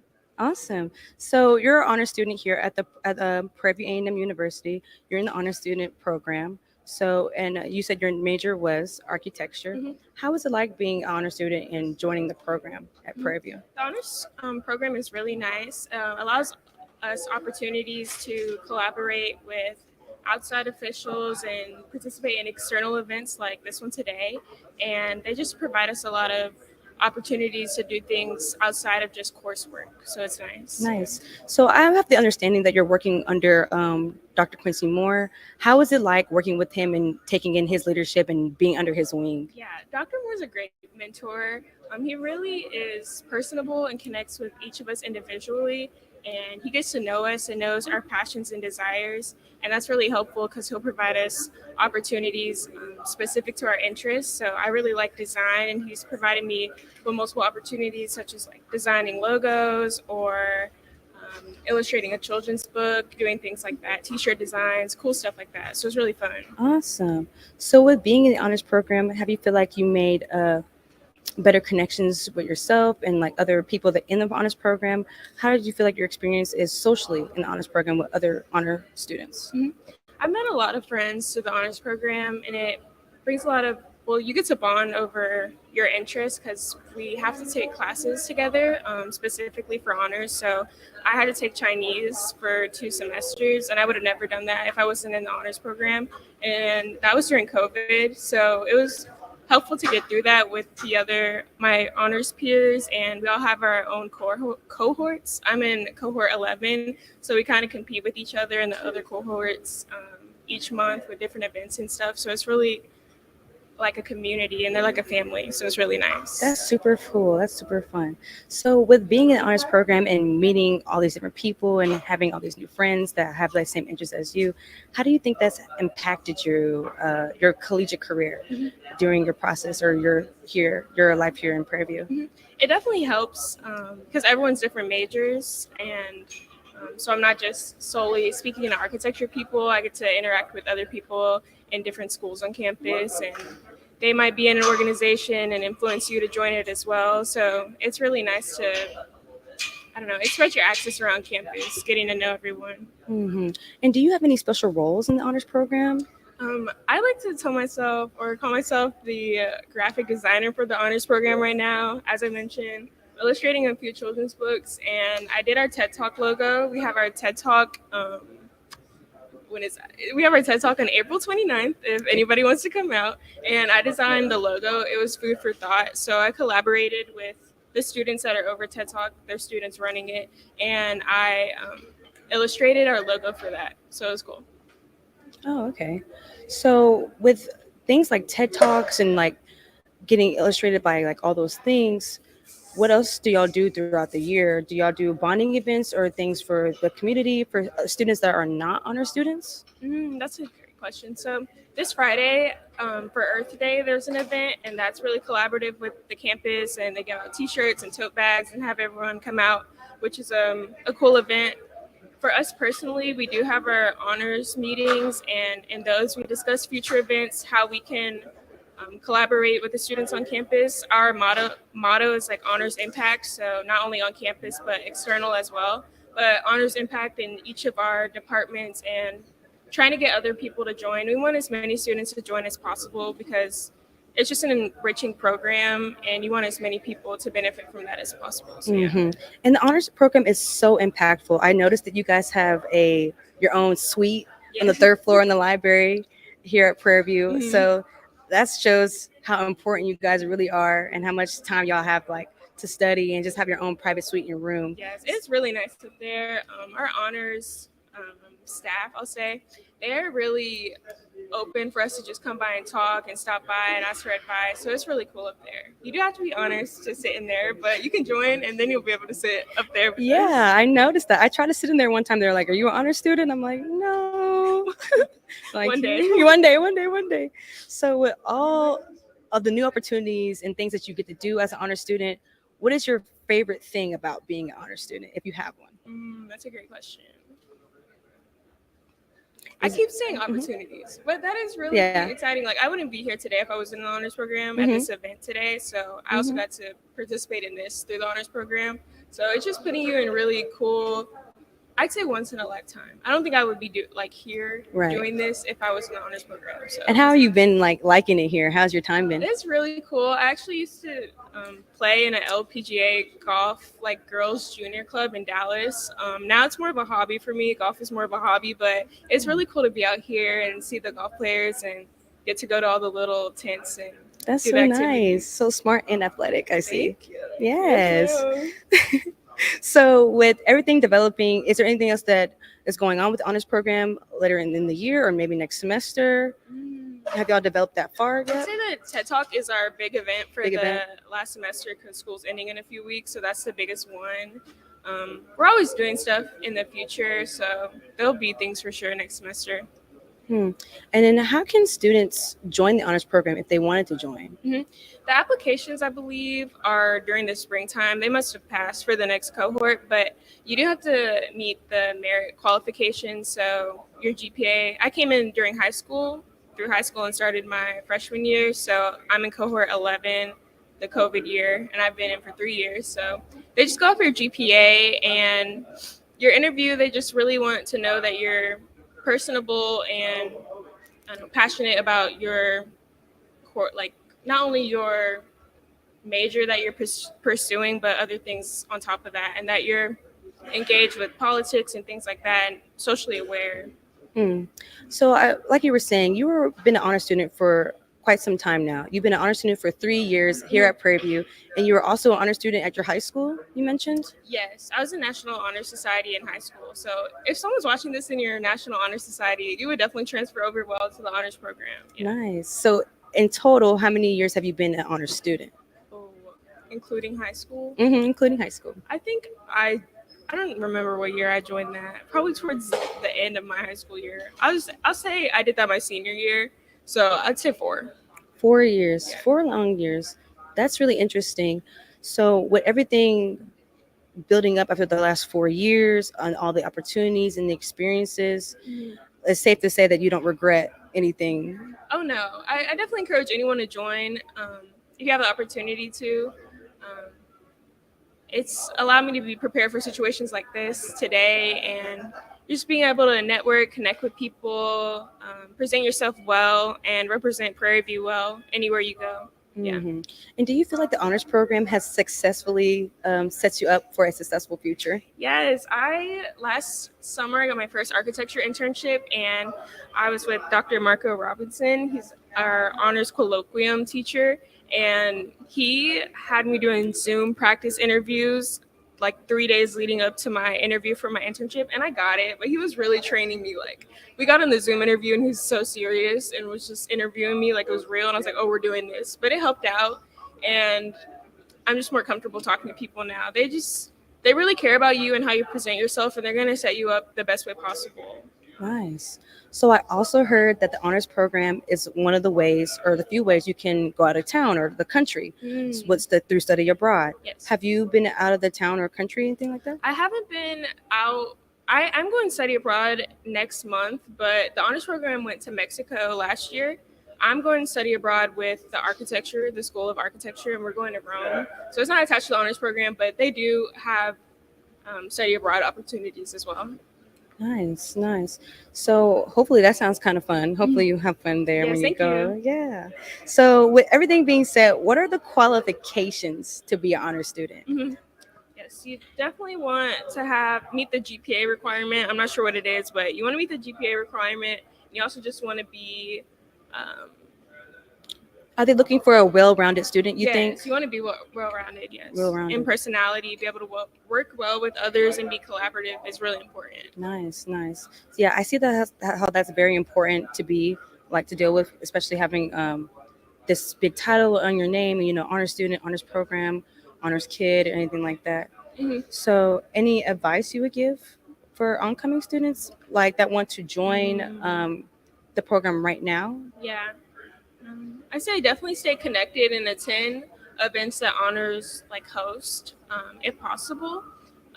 Get to know Dr. Moore. It's not hard to talk to him, just see him around, or maybe stop by the honors suite that we're talking about and ask for some information. They definitely help you. It's very welcoming.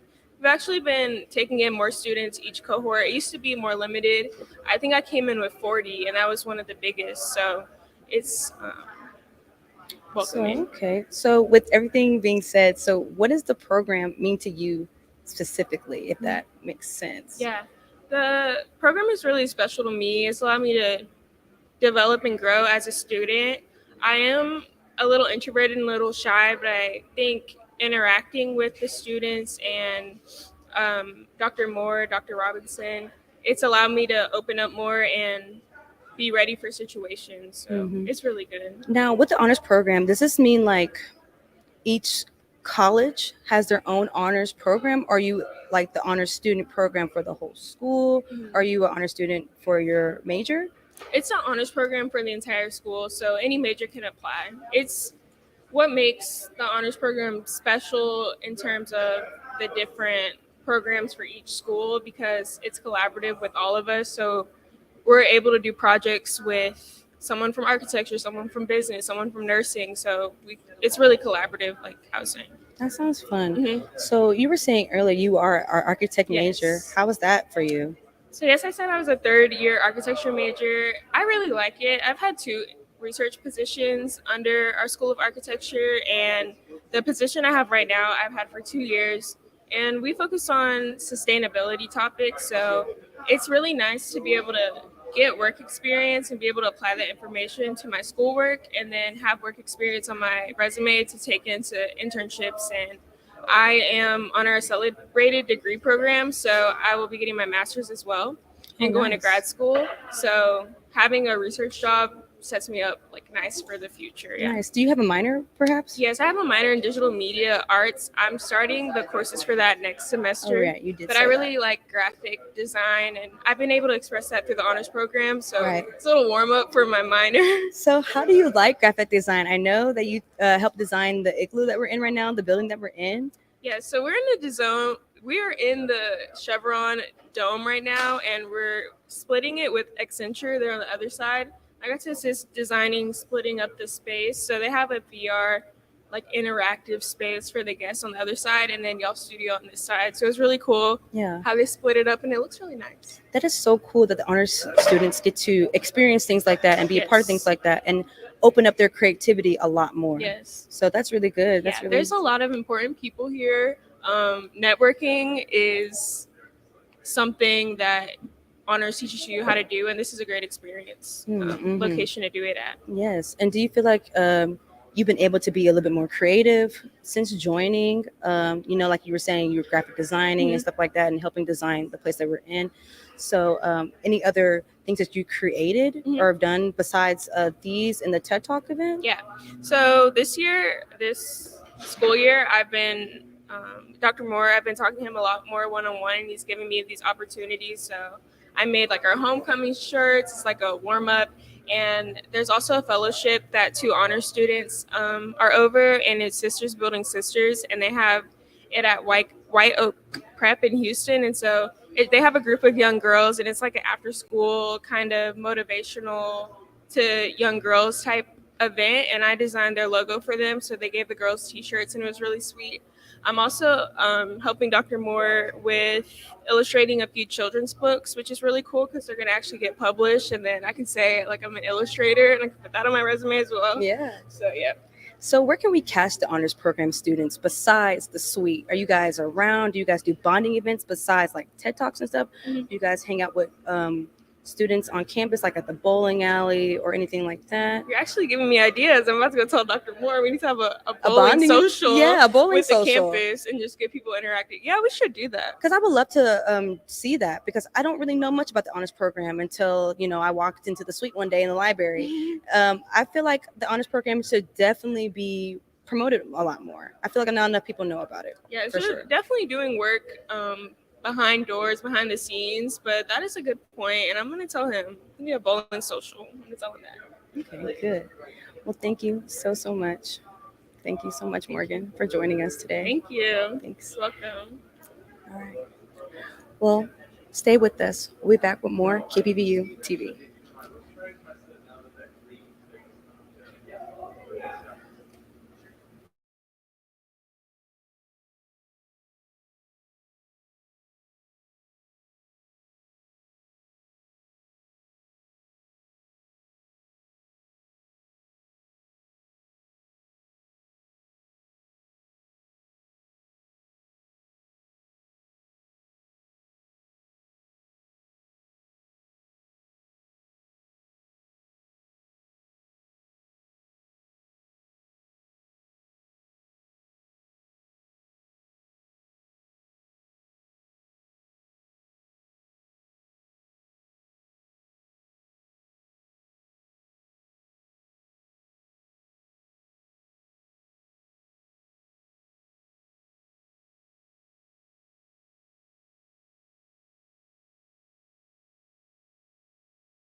sophomore that hasn't really been in the honors program in high school? I'd say definitely make friends with your people in your cohort because you're gonna have to be adding coursework like a foreign language that you'll have to learn. Like I said, I did Chinese, so it's really good to have camaraderie in a group of honor students with you. So the honors program kind of sets you up with that, with the group of people that you come in with, and it would be easier to transition into the group. So yeah. Transition into the group. Well, okay, yeah. So with everyone that you met in the honors program, have you met anyone in particular or really impactful for you besides Dr. Moore? I'd say the two girls that I met and discussed and helped them develop their Sisters for Sisters logo was really cool because I know honor students are doing stuff, but it was my first time meeting them and really learning about their fellowship, their group that they organized. So meeting them was really nice. Yeah. Yeah, meeting them was really nice, you said. So with your architecture major, have you met anybody in your major that's also an honor student or other honor students, different majors in your club? Yeah, so first honor student that comes to my mind is Ashlyn. She's also on the bowling team, which they just won the SWAC tournament, which is really cool. But she's also an honor student, and she's really sweet. Also a great worker. All honor students are hard workers, and you can tell through their work ethic. And her work in architecture is really great. I'd say my work is good as well. So it translates to whatever your major is. You can tell what makes an honor student. So I want to touch a little bit on your major. What actually made you decide to be an architect major? When I was younger, I really enjoyed sculpting, art, crafts. I still do it. I like crochet, knit, paint, anything craft related. Like I love it. So I figured that architecture was the most art related field, like More realistic, hands-on, yeah. I could do.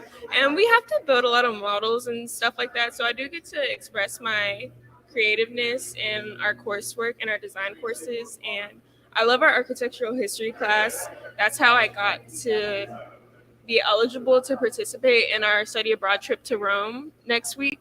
Not next week, it's next month. Next month. We doodle a lot in that class. We draw a lot, and we have to do architectural drawings for him. So I really enjoy anything where we're drawing. I love it. It sounds like you're very creative. So that's so cool. You're creative, you're an honor student, and you're a little athletic too, huh? Thank you. You Yeah. remember. Yes. My golfing skills right now, like I said, they're more hobby related. Keep the clubs in my back trunk. Yeah. When we go to the driving range. Keep the clubs on standby. I need to be out there with them. Mhm. They should have invited me. You've been networking, I see, talking to some really good dignitaries and everything. I see you. Yes. So with everything in your major for architecture, is there anything coming up for you before graduation maybe? No, I know you said you were a junior. Yes. We have our internships. Most of us do internship opportunities, and then we have our study abroad opportunities as well. Before we graduate, I'm just trying to soak up as much knowledge and meet as many people as possible. The architecture school is really good at bringing in current architects and having them mentor us or give a speech or something like that. So Okay. it's really good networking opportunity with them as well. Okay, and then if you can, have you experienced or talked to anybody important like that? We had 2 seminars last week. So I had to do the introduction for one of our seminars. So I met the Dean of Rice Architecture, and he's really sweet. And then we had a panel with 4 other architects that we met that week as well. Nice. So it sounds like panels is kind of what y'all do Yes. a lot more than just, being social or anything like that. But your panels are kind of like your socials. Yeah, we have those for bringing professionals into the School of Architecture to, give positive messages or give whatever topic they'd like to discuss with the students. But we also have other organizations. I'm part of AIAS, which is the American Institute of Architects for Students, as well as NOMAS, which is National Organization for Minority Architects, as well as WIA, which is Women in Architecture, which is really special because we just reinstated that club this semester, and I'm the treasurer for that group. So we're hoping to do a lot of cool things next semester. We're kind of ramping it up. But yeah, those are our organizations that we have. Wow, that sounds like a lot. That sounds so important. You sound so important. That sounds like a lot of work too. So, are you in anything else besides the honors program, besides your major in architecture? Are you in any clubs or organizations at school? We also have the Eclectic Club. It's an art club, so they have a lot of events on campus or participate and collaborate with other events, and they sell their artwork and things like that.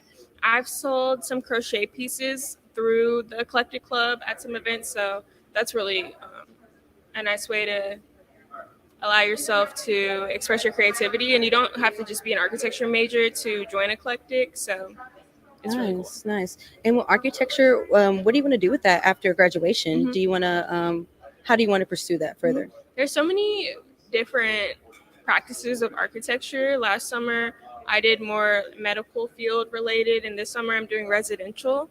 I'm also interested in landscaping and urban planning, so everything. I wanna jump around and intern and try everything before I settle down, but the school allows us to do that. And like I said, the panels where architects are coming to meet us are a great way to get a job. They also have, that's how I got my internship this summer, is our career fair. So Wow. yeah. So it sounds so nice. You have so many opportunities, so many new internships, and a lot of networking that you do in your major and just in the honors program. So I would say, you sound like a very well-rounded student. Thank you. I appreciate it. Yeah. I try. You're very much welcome. So with your minor, how does your minor play in any of this? Or does it play at all? Yeah, whenever I have architect interviews, they ask me the same thing. I'd say mostly it's my interest in graphics and producing graphics. I think that could be a really good either career or a side hobby for me to do. And Dr. Moore's allowed me to create logos and things like that I mentioned earlier. So it's great practice. Right. And that sounds like a good practice. It sounds like a fun time for you too. So for anything else in the honors program, what is just one piece of advice that you can just give seniors graduating honor students? What can they do to make sure they propel themselves further in continuing their education or continuing anything that you want to do outside the honors program? How can the honors program take you further after graduation, after being a senior? Yeah, okay.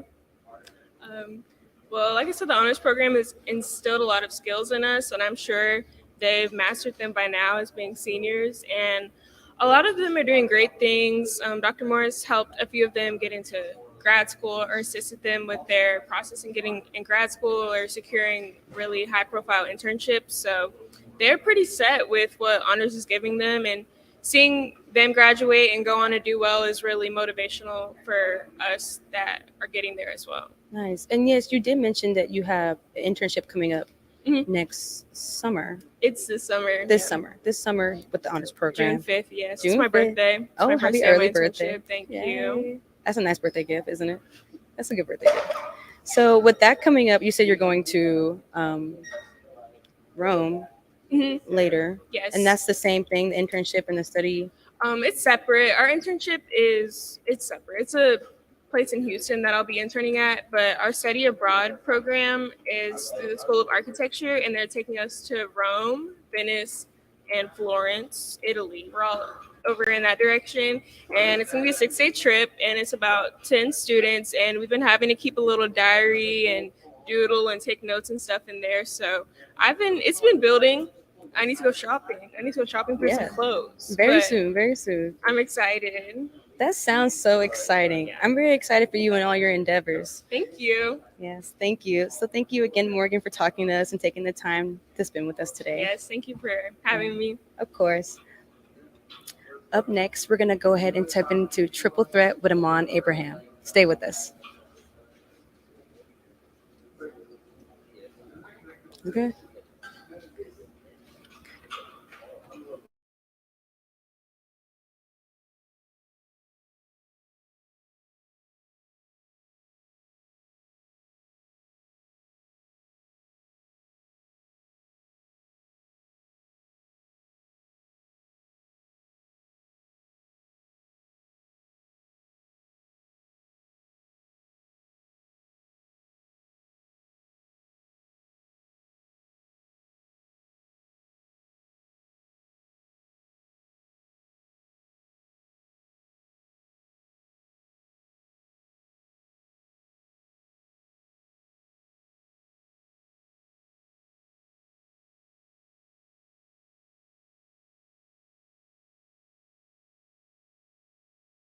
I learned of my acceptance in the Showtime lead program. I was overwhelmed with joy. I was excited of the possibilities, and at the same time, I didn't really know what to expect, but I knew it would be good for my career path moving forward. I was just so excited for the opportunity just to network and learn more about the film and entertainment industry. This is one of those programs that is coveted by many but received by few. I believe this program has invested into my career goals because it allowed me to have more experience, more network with mentorship, and last but not least, more confidence within myself. I think this program has not only helped me with my career goals, but kind of narrowed down with what I want to do in the future. All of the networking, the HR support, new resumes, mentors. If we put it all to use, I can probably walk out in this world and get any career that I want. Prior to going into the fellowship, I didn't really know which field I wanted to go into because I know I wanted to go into public relations. But joining the fellowship really put a lot of things into perspective when it comes into the entertainment industry.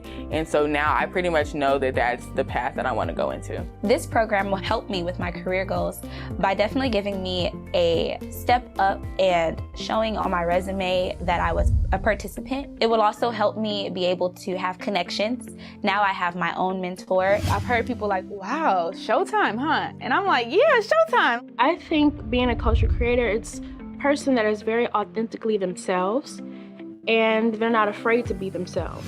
To me, being a culture creator is being someone who believes that Black students, Black journalists have the same qualities and qualifications to be in higher rooms and knows how to really show what their university has instilled in them. There are people, and I consider myself one of them, who live the stories that don't get told. We live in the neighborhoods that don't get talked about, and we work at the job that don't get as much coverage as they should. So being the culture creator for me means shedding a light to those stories that so desperately need to be told. Being a culture creator has showed me so much. Just by knowing that my class, we are the culture, and the future depends upon us.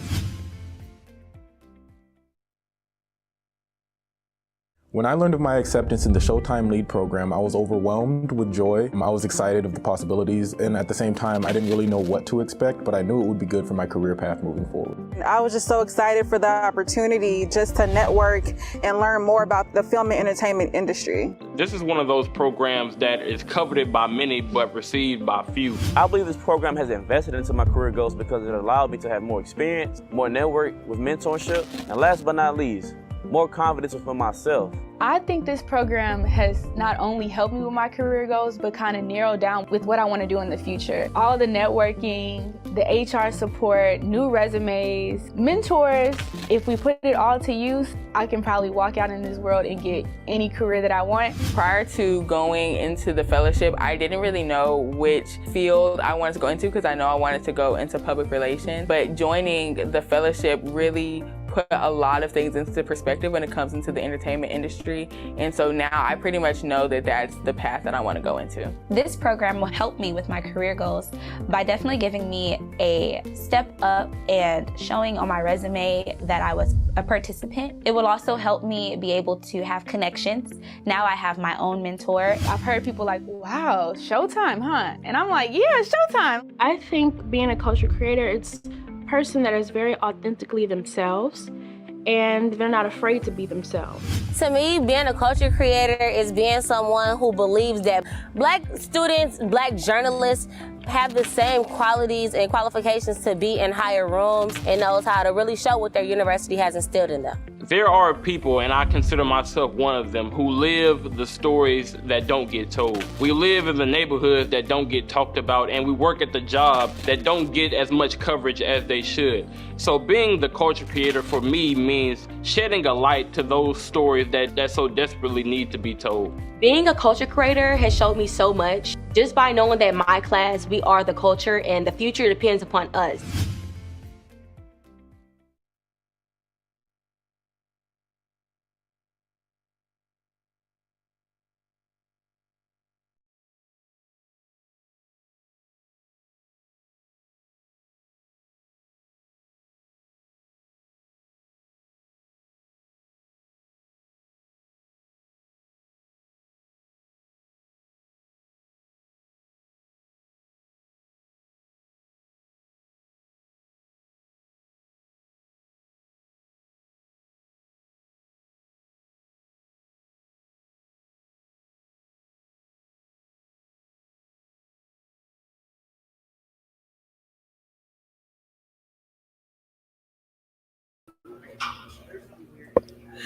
Hello, welcome to Triple Threat. I am Iman Abraham, and today not only do we have a special guest, but we have a special location. We are at the LPGA Chevron Classic here in the Woodlands, Texas. So this is a major event, and I'm so happy to be here. And not only am I happy to be here, but I'm happy to be here with the new head men's and women's Prairie View A&M University golf coach. How are you doing, Coach Misha? What's going on, Iman? I'm good. How are you? I am great. Fabulous. So I'm super happy to have you on here because not only have you had an extensive career in collegiate golf, professional golf, and now you have transitioned into coaching. So where did this all begin with you? It began a long time ago when I was a tiny tot. So I was 3. My dad introduced me into the game, and I mean, it all has snowballed from here. So what was thought to be just a phase for me to play another sport turned out to be something I've made a career out of. So it's pretty special to have everything come back full circle today. Yeah, this is very nice. And when you started playing, what made you want to go into the collegiate route? I didn't really know if I wanted to, but I just wanted to play sports and play it at a high level. So when I was in high school, I played varsity basketball 4 years, and I also played varsity golf for 4 years. So when it came to come out of high school, you play basketball on scholarship or you play golf on scholarship. I chose the harder route, which was golf, just because there weren't people that looked like me. So that's kind of why I went the route that I went, and it is what it is. Now you're here.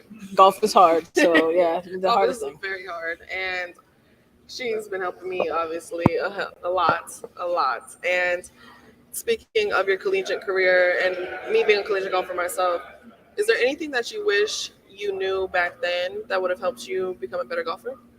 I wish I would have known the mental piece a little bit better. Golf is mentally draining, so you can be the best ball striker or the best putter, but if you can't put it all together, then you're still going to shoot a high number. So, when I got smarter and became a smarter golfer, that's when my game really stepped up to a level that I could play professionally and to do what I really love. So, I was complacent for a while. Yeah.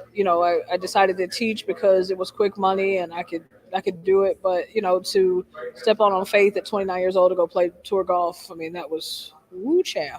That was a big one. So it's all interesting. That is interesting. And and not only did you play collegiate golf, but you were playing on the men's team. Mm-hmm. How was that, playing on a men's team, competing against men, where you're already in a sport where you already don't look like anybody else, being a Black female? How was it playing against other men? Well, I grew up playing against men. So the only time I really played against women before I went on tour and stuff like that was when I was in high school. So we did have a women's golf team, and I was the only one that looked like me. Almost in the state, maybe, but never seen anybody else that looked like me at tournaments. But then to go to North Carolina Central and play on the men's team, it was different.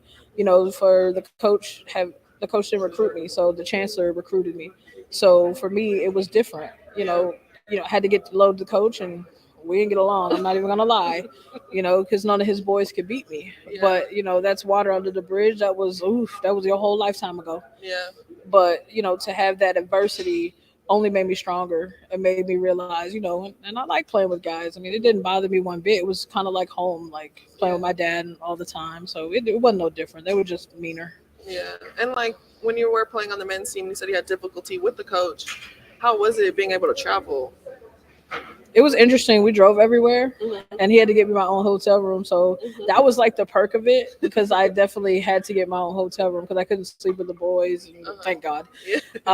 So, I kind of rubbed it into my teammates like, hey, I get my own room. But, it wasn't too bad. I sat in the back, out the way, did homework. I just did my own thing.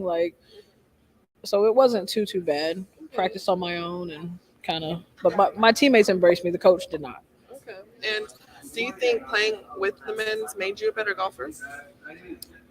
I honestly can't answer that intelligently because I grew up playing with men. Yeah. So, I think playing with women made me grow even further because it's a different mentality with women than it is with men.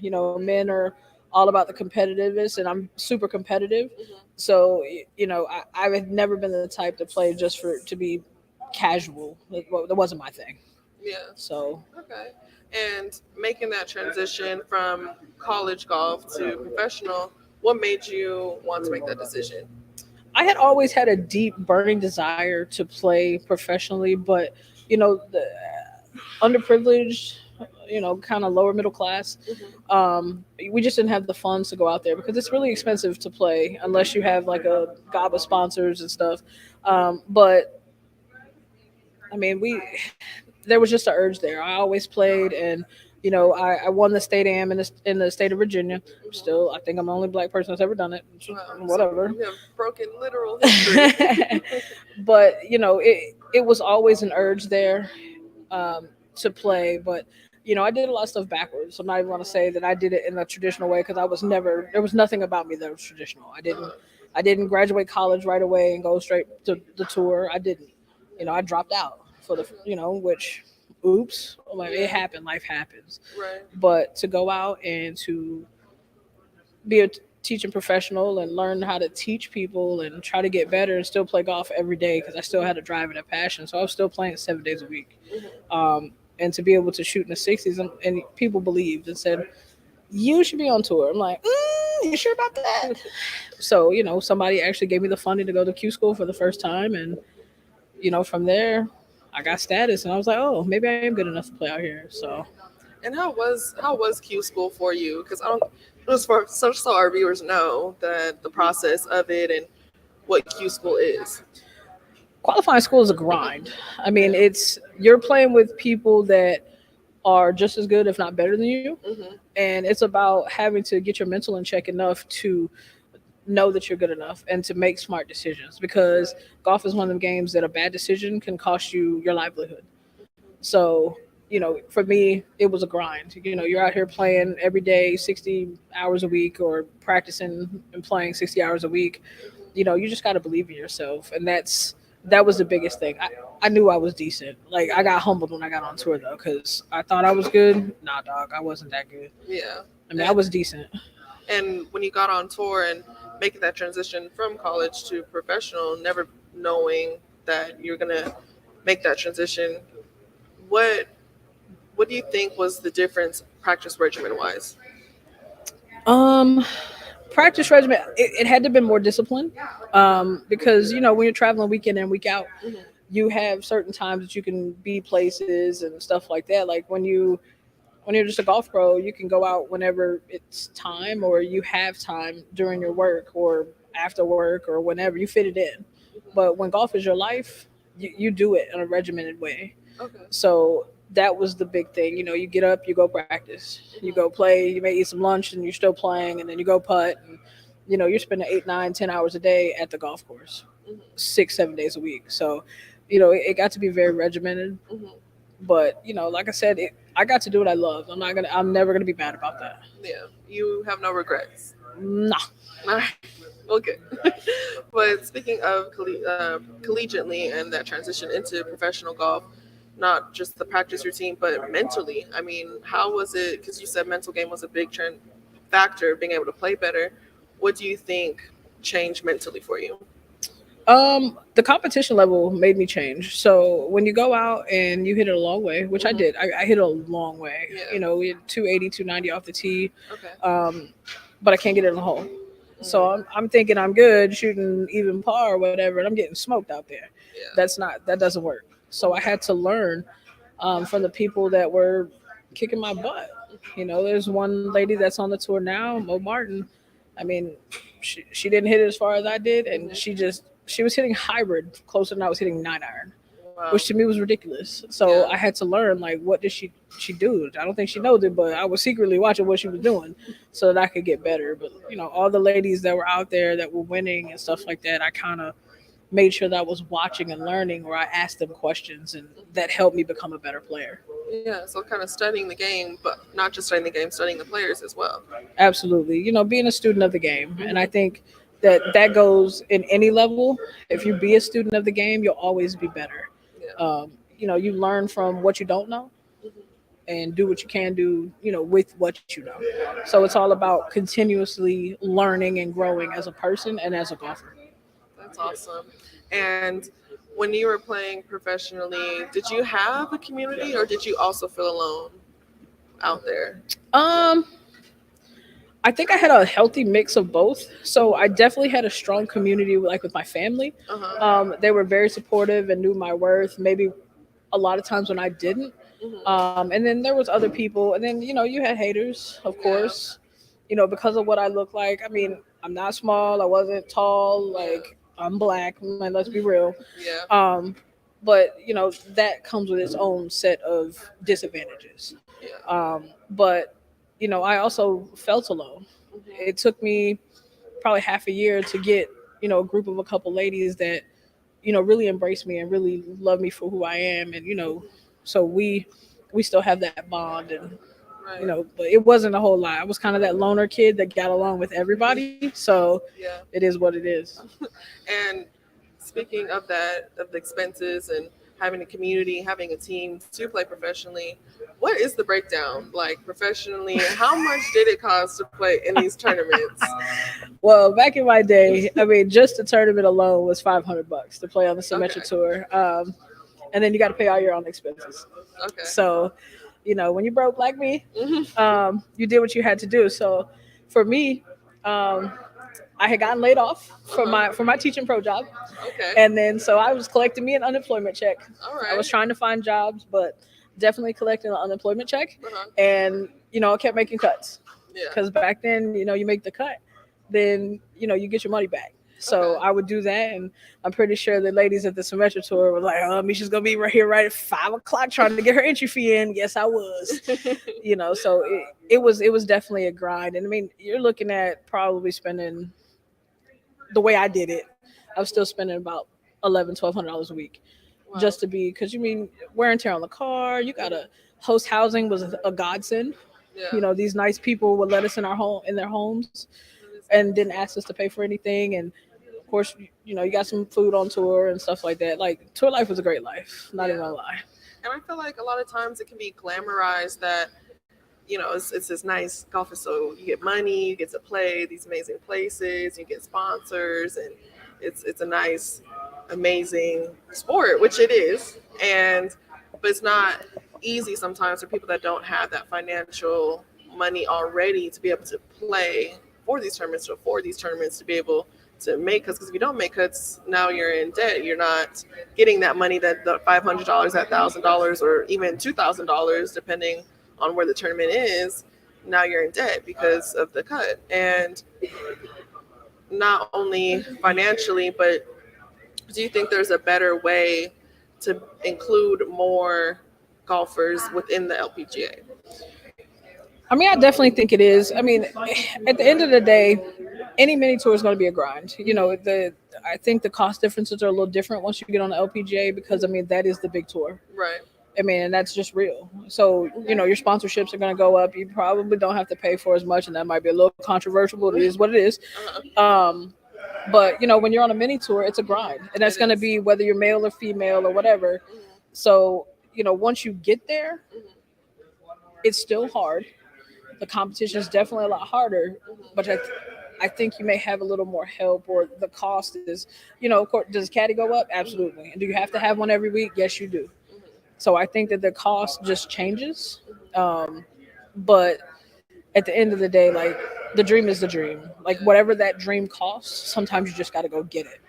And so, I went and got it for a little bit. And, the only reason I really got out of it is my dad died. And I felt a sense of, I don't even know what the word is. I just felt a sense of need, or duty. That's the word, to be there for my mom in her time of need.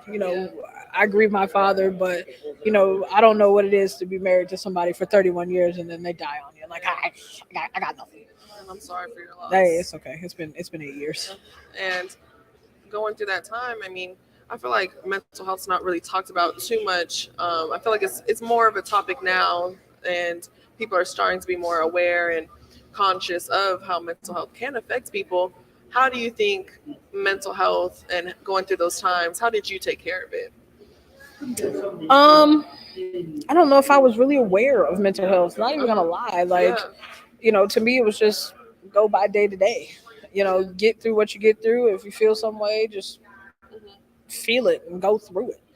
And for me, that's what I did. I talked to people about it, but I found a lot of my soothing for mental health in music. So, I don't watch too much TV, but I do listen to a lot of music. So sometimes if you get in the car with me, you can tell what I feel, like what's on the radio. So I'm still kind of that way now. Okay, so during your times, you leaned on music to kind of help bring you back and help you cope in a sense. So, and not only did you have a great, amazing professional career and collegiate career, you have won tournaments. Guys, don't let her make it seem like she wasn't an amazing golfer. She was. And you decided to make that transition into coaching, which we will soon get into. We're going to go to a quick commercial break, and we're going to continue talking to Coach Misha about her coaching career. Actually, I was very, very excited and just shocked and grateful that they even picked more students from our school and got other people from different universities. For the most part, with the homework assignments that we were given, I would say I was very, very prepared, and my classes that I've taken in the past helped. But what I will say is we did have a What I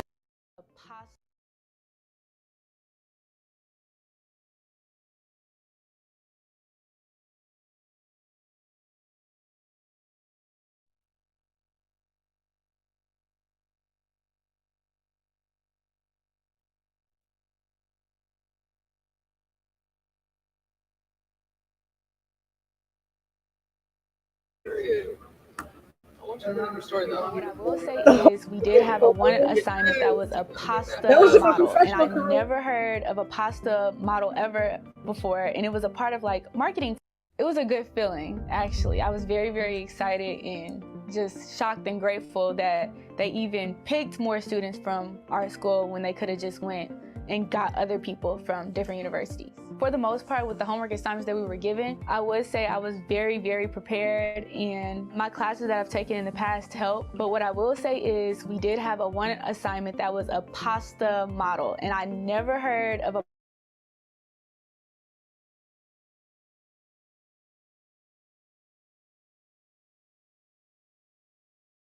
to do that. That probably was like the only assignment that took forever to get done with. It was a challenge, but once you get that feedback from Dr. Ferguson, it was just like, wow, I struggled. He did researching for Showtime, which did the research insights. He made that job sound so interesting. It's like he sold almost everybody.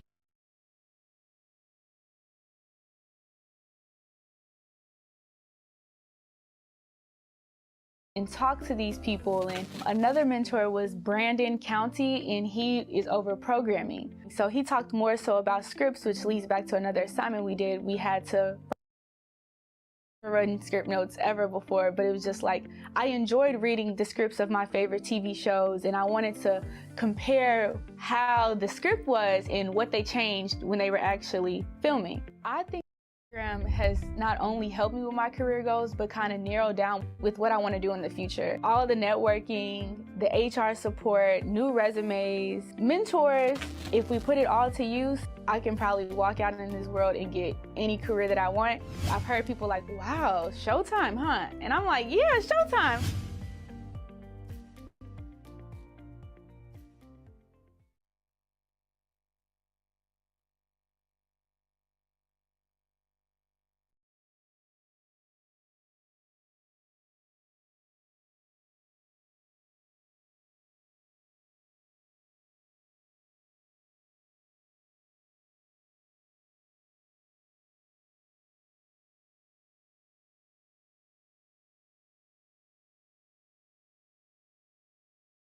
The head men's and women's golf coach at Prairie View A&M University, Coach Misha. And we were just talking about her extensive career in college golf and professional golf. And we were talking about just how it was feeling alone. Sometimes it's easy to stick out in these environments, being the only Black female golfer at most tournaments. were there any times that you felt like, man, you just felt like you were not exactly appreciated or valued at times? Oh, that's a loaded question. I I'm know. not, you know this is going. Coming in hot. You coming in hot a little bit for sure. I mean, kind of being out there is different. So you never know how you're going to be received anywhere. Yeah. So, I mean, I had a couple friends, like I said, just it was a group of 3 of us, a Norwegian, a Swede, and a Southern girl that went to Ole Miss. We love her to death. But, one time I was in Albany, New York, and I was driving. Me and my Swedish friend, we were driving to the golf tournament, and we get on the interstate, didn't switch lanes or anything like that. I get pulled over. I wasn't speeding or anything. And so the cop walks up, state trooper walks up behind me, walks up behind my vehicle. I'm driving. Literally, I rolled down my window. He looked straight past me to the female that's Caucasian and blue-eyed. Ma'am, are you okay? What? I'm okay. I mean, but he didn't ask me that. He was more worried about the safety of the other person, and then he gave me some fraud answer about what I did. I never switched lanes because I was still in the same lane. Right. So, he was more concerned about her well-being than anything else. So he just pulled me over for being black. I mean, that's what it was with another race in the car. And it sucked. And at times, like, how do you deal with times like that? I mean, honestly, you never get used to it, but they've happened so much. You kind of brush it off and you call it ignorance, because at the end of the day, unfortunately, as a black female, it's hard when you're in a position to be a role model. You have to really watch what you do, and you have to be conscious of your actions, because whether your actions are justified or not, somebody's going to have an issue with it. So if you're standing up for yourself in the wrong room, you're just going to be that angry black woman. But if you're too passive, then you're not going to be, enough. So you have to really worry about that, especially in this day and age. But, I've dealt with so much adversity that, I just kind of showed them with my golf clubs. I mean, that's pretty much what I did. I always tell y'all all the time, I move like the G in lasagna, silently. As you should. And making that transition, what made you want to continue your golf career in coaching? I never thought about it. Really? I never thought about it. Honestly, I thought my career was going to be a director of golf or a GM, kind of like Milana. And then I had a boss when I was an assistant professional at a private country club tell me that because I was a black female, I'd never be a director of golf. So within 2.5 weeks, I had left that job and I got into more of a white collar kind of thing, got out of the golf business on that green grass side. And then for about 3 years, I did that. And then one day I got a call from Dr. Ingrid Wicker McCree at North Carolina Central. It was like, you ever thought about coaching? No. Well, I mean, what do you mean? Well, we're going to start a women's program here and I want you on board. So, well, all right. So, I mean, I took about a $40,000 pay cut to begin coaching. Wow. So sometimes, I mean, and there was a lesson in that. And if anybody takes a lesson from that, sometimes you got to go backwards to go forward. So, I've made leaps and bounds in the last 3.5 years. So I'm not mad. Yeah. And you also went back and you were able to finish your degree, right? Yeah. I mean, you have to be happy. And that was part of her thing. Like, you got to get your degree. You're too close. Yeah. Because, I mean, my whole life was consumed with golf. So I did finally get my degree in behavioral and social science from North Carolina Central. And here I am, because that was the only caveat. I couldn't be an assistant. I mean, I couldn't be a head coach without a degree. So I knew that it was time, or that I needed to do something bigger. And, sometimes you got to be the boss. Yeah. You gotta have a seat. If you're not sitting at the table, you're food. Yeah. And now you're the big boss of 2 teams, the men's team and the women's team. Some days I'm the big boss. Some days y'all run me to death. It's all out of love. It's all out of love. But I am super happy to have you here, and you have had a really successful career already with our team. You have helped us win multiple tournaments this year, season year, Yeah. fall and spring season. And what a great way to end it, because we just came back from SWAC, guys, and our women's team finished second, and 4 of our players finished top 10. And not only did our team walk away with some awards, but our amazing coach walked away with an award herself. You got Coach of the Year at SWAC Appreciate conference. How does that feel? it. Feels amazing. Because I know you was didn't a even think shock. you were going to get it. No, You I was she ready. I was ready to go. So how was that? It was interesting. Like it was a shock. I mean, to be voted coach of the year, I thought I had no shot. You know, especially without us winning. But we gave it a fight. So, for us, I'm just that doesn't mean as much as it does to see y'all's faces when y'all got y'all's 2 wins. Like I think that meant more to me. But that is a culmination of all the hard work we've done and all the sleepless nights. So, and all of the running ragged around. So I think it's all worth it. It's all been worth it. And now we hope to go do something at PGA Works. Yes. Well, thank you guys so much for tuning in to Triple Threat. And thank you guys for hearing my amazing coach's story. And please stay tuned in with PVMU's golf team, not only women's, but our men's team as well, as we continue to compete at the PGA Works Championship in Alabama, May 5th through the 11th. So you guys stay tuned, and thank you guys so much for watching Triple Threat. I'm Iman Abraham.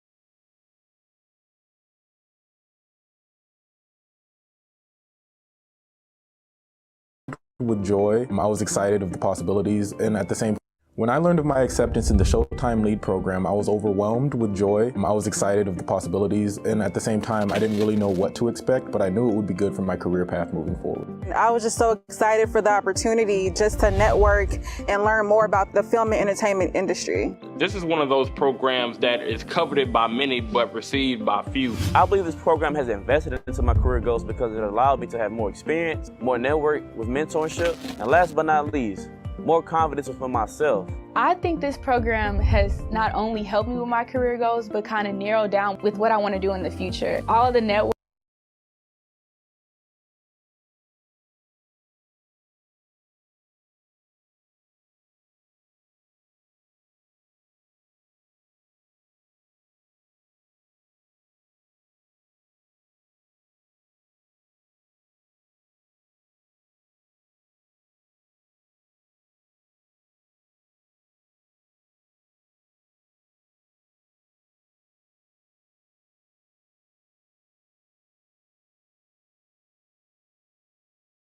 into the fellowship, I didn't really know which field I wanted to go into because I know I wanted to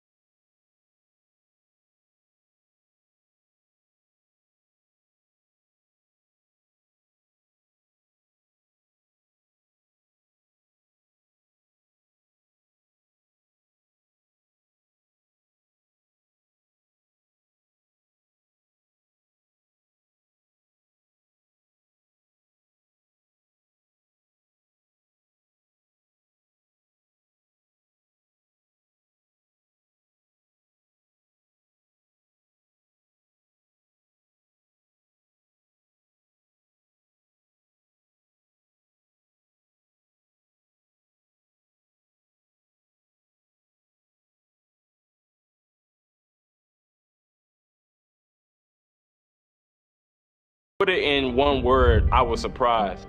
because this is one of those programs that is coveted by many but received by few. So just to see that my name was on that list, it was a blessing, but again, I was very surprised. Some of the courses that we took in the program were programming and development, audience testing with research, publicity, and I would say overall I was very prepared for them. Luckily, I've taken some of those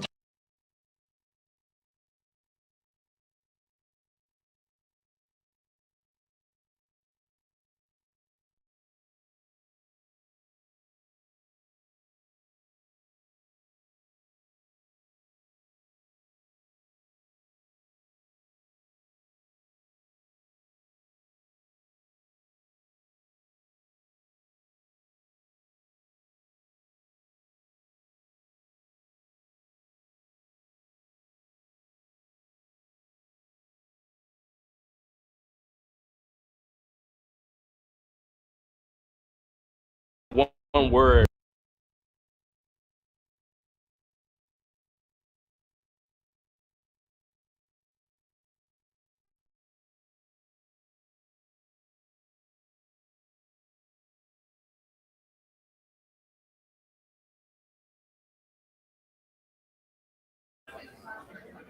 Hello, welcome to Triple Threat. I'm Iman Abraham, your host, and today we have a special guest here, someone that I know from growing up playing junior golf, and this is Miss Jenny Bethune from T Divas Golf Club. How are you today? I'm doing fine in Houston, Texas. Yes, so we are here at the LPGA Chevron Championship, which is an amazing event. This is a major event for golfers here, for women in golf.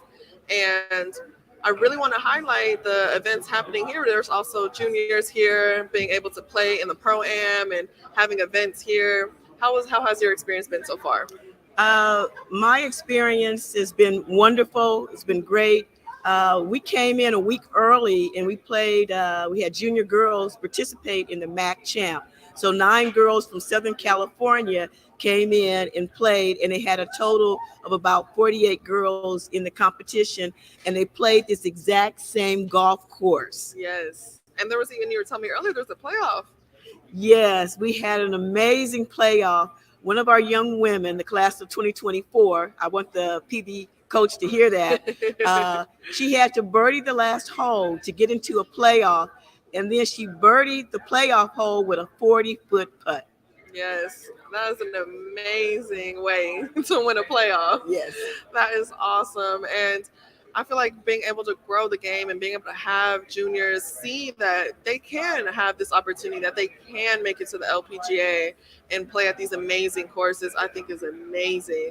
So what do you feel like needs to change to help grow the game for juniors? What's currently happening, and kudos to the MAC Champ Invitational, Jeff Champ, Cameron Champ, and Chevron. Yes. What our young people need, support, access, opportunities to play golf. And that's what's being provided right now. And what was really amazing was the support with Grant Thornton, Baby Grand, other sponsors. The girls' green fees for the MAC Champ were covered. They also paid for 3 nights of hotel stay. So that's the kind of support that our parents need to get the juniors to a top-notch tournament. Yes, and I love that. I feel like being able to have more events like what Jeff Champ is doing and Cameron Champ are doing, and just growing the game for making it easier financially for these junior golfers. And speaking of your organization, T Divas, what does your organization provide for junior golfers? Okay, the T Divas and T Dudes, we're based out of Los Angeles, and we've been around as a golf club for over 26 years. What we try and do with our kids is that we don't teach golf, but we provide opportunities. We educate first-generation golf parents and juniors about the junior golf journey, and we partner with like the MAC Champ, the Southern California PGA, the Southern California Golf Association, the APGA, the Advocates. Yes. They work with us to make sure that these opportunities are available, and then we funnel, and we're like the path line. We funnel kids into these opportunities. Yes, and I love that because being a product of those environments, being a product of Western States Golf Association was amazing. I love those tournaments, being able to travel. I had the opportunities to go to Portland. I was able to go to Las Vegas, LA. We did have an event in Arizona as well. It was a little too hot during the summertime. But it was a super fun event, and being able to see other golfers that look like me, I think really motivated me, and I got to meet so many amazing girls and boys as well, and being able to see them play and compete and just having a good community, I think is really important. Yeah, that's the one thing about the Western States Golf Association. We have a history in the golf community of over 60 years. We have groups across the Western states, just like you said, from Arizona, Nevada, Washington.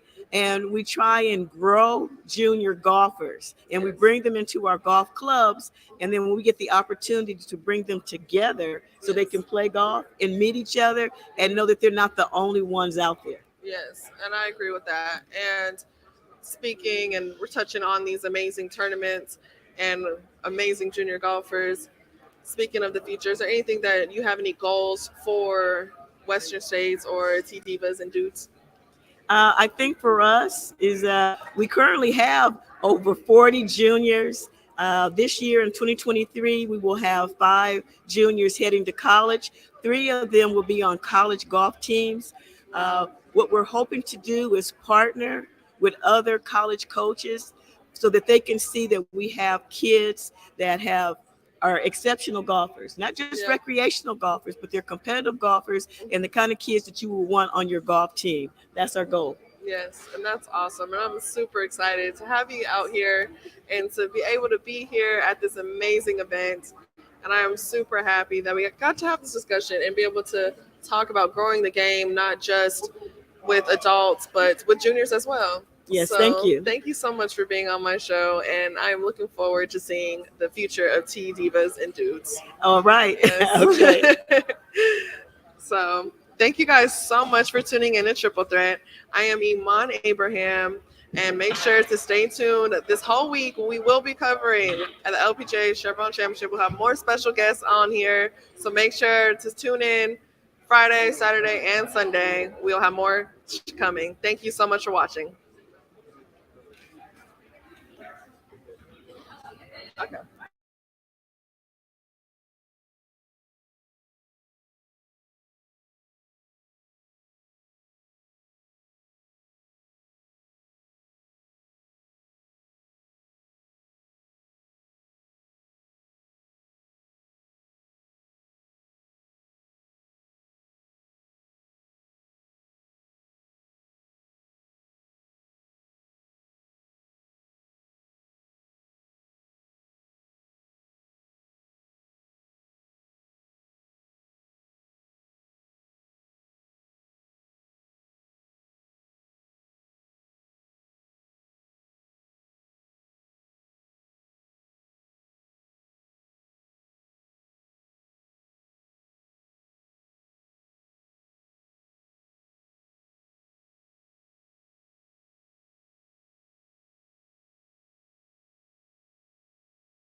Hello and welcome to a very special episode of Coach's Corner. And although we do not have a coach here today, we have a very special guest. We have the interim athletic director here at Prairie View A&M University, Mr. John Gardner. John Gardner, how you doing today, sir? Doing well, doing great. Okay, so my first question for you would be, you're obviously the interim athletic director. I just want to talk to you about how you came to that role. What were the steps you took to that role? Well, I was and still currently is the assistant vice president for academic engagement and student success. And then I received a phone call from then President Ruth asking me would I serve in this role interim, and I told her yes, whatever I can do to help the university. And so I've been in this role since mid-October, and things are going well. And I know we always talk a lot about the athletic director. I know here at KPVU-TV, we try to get the athletic director a lot of, we try to get you in the show a lot, and I just wanted to talk to you about, what do you do as athletic director? We've been itching to ask you that kind of question. What are the steps? What are your daily routines? Who do you talk to? Do you have a lot of conversations with other athletic directors at all? Yes, yes. Well, you have in this particular instance, you deal a lot with day-to-day challenges and issues to make sure that the ship keeps sailing smoothly, and then whenever you get to a point to where you have some challenges or just don't know what to do, you can always reach out to your friends in the industry and ask some questions. And even though every institution is different in the way that you do business, so sometimes you can get certain answers and it may not be applicable to Prairie View. So you always try to find what's best for Prairie View and not try to force something here. And I know, as we just mentioned, you do speak to other athletic directors. I just wanted to go on a quick tangent. Who would be your favorite athletic director to reach out to? The phrase you always have the past ones, the ones who were once here. Fred Washington. He is one that will always give those words of wisdom to me and kind of guide in certain directions, some things that are going on, and would always give an evaluation of, okay, here's how it was done back then, and here are how things are going now. So by having that word of wisdom there, and having, he and I, we are friends, and so having that really helps to guide the way we do business. And you mentioned words of wisdom, and I'm really glad you mentioned that. I have a friend back at school. He's trying to take steps to becoming, a coach, maybe one day become an athletic director at an institution. So, what advice would you give to him, to kind of like, take the steps into that kind of position? Well, I would say first and foremost is having a strong leadership skills that's transferable across any discipline. That will definitely help, and being a people's person, being able to get out and being able to shake hands and have conversations with others and living almost a transparent life with them, and I think that will always help, and having that knowledge of athletics is going to definitely help, and so it's a busy job. I think President Ruth said it best. She said, being an athletic director is like being the president of a small university, because all of the issues that happen at a large university will also happen within athletics. So you have to be able to navigate all the different areas, from human resources to policy to compliance to being able to deal with scheduling and dealing with conflicts and making sure you have the best person in the seat to do the job, supporting students and making sure student success is at the forefront, and also helping coaches. And you mentioned former President Ruth Simmons, and I personally love Dr. Ruth Simmons. Every time she's in the presence, she came to the KPVU-TV studio one time, and it just felt like I was meeting a rock star. It's just an amazing experience, like actually getting a chance to talk to her. So I just wanted to ask your thoughts on her. We all know kind of what went down this past month with Ruth Simmons and the Texas A&M system. So I just wanted to see if you had any kind words for her at all. Well, no, she's a great leader.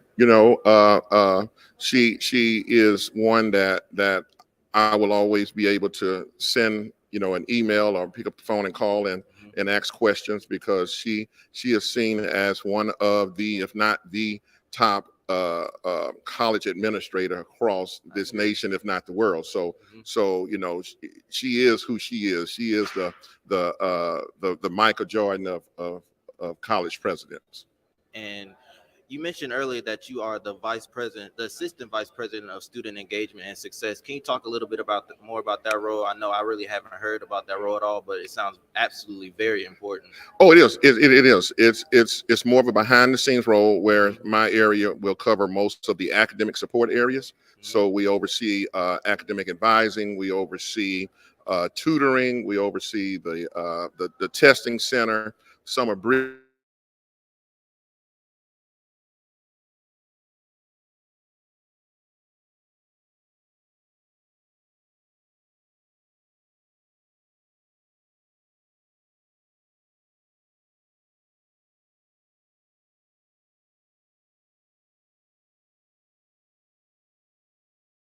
it's not necessary to have to go through us. Those certain programs are done within the colleges and or within the school. And so therefore what we would do is provide support in ensuring that the tutors are certified. We have a certification program. And so that way, and we can also provide the technological support that's needed in order to support the lab that they have the tutors go through. Okay, that's very interesting. You know, just learned something new. So I want to thank you for that. Sure. And so with that role, can you talk about the steps you took to, becoming that role? Is it something that you kind of set out to achieve? No, it wasn't. It's glad Jack said it wasn't even on my radar. Really? Started as a faculty member in 1997 in mathematics, and so really enjoyed doing math and teaching math. And then I had an opportunity to work on a STEM grant for 10 years that dealt with a lot of curriculum reform and things like that, supporting engineering majors through summer bridge program. And from there, then I was named the head of the developmental education program. Then worked my way up to working within a university college, and then moving over into the assistant vice president position. So it wasn't anything that I thought of, because I really enjoy teaching. At the heart, I'm a teacher, a math teacher. That's what I love doing. And so I always thought that would be something I'll be doing for the rest of my career. And it's really funny that you mentioned math teacher, because as we know, this is a coach's corner. This is Coach's Corner, and this is obviously a coaching show. Right. So when you mentioned math teaching, and I automatically just think back to my high school coaches. They teach math, of course. He wasn't the best teacher, but he did teach math for sure. But so can you kind of talk about kind of your coaching experience, if you have any at all? No, don't have any coaching experience. So that wasn't required for the athletic director role at all? No, not in this case. I was asked to come in as an interim just to provide the leadership that I have seen as providing strong leadership, organizational leadership, and that's pretty much what we're doing within the department. Coaches coach, that's what they're expert at doing, is doing that. My job is to make sure that they have everything that they need behind the scenes, that the players have everything that they need in order to keep our program going in a winning direction. And to kind of close out today's interview, you are, of course, as we mentioned countless times, the interim athletic director, and I want to congratulate you and say thank you. I believe you're doing a wonderful job. I've heard a lot about you, and I'm glad I finally got this chance to meet you. So can you kind of give us, the people watching, kind of an overview of what we can expect next year from Prairie View Athletics as a whole? Well, not just next year. We still have athletics going on now.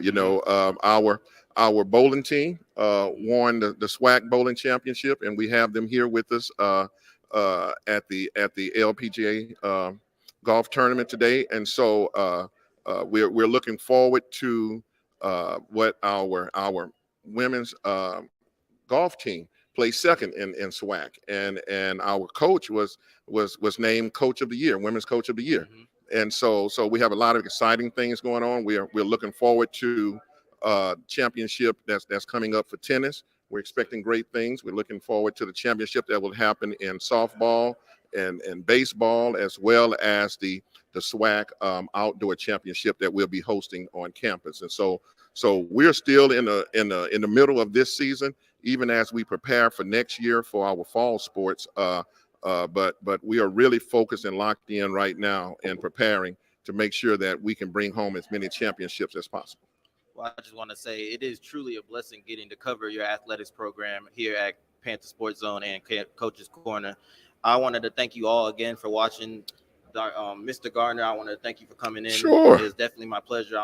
Once again, I cannot explain how honored I am to finally meet you. Like I said, I've heard so much about you, the athletic director here at Prairie View, since you took the reins in middle of October. So I just want to thank you again for being here.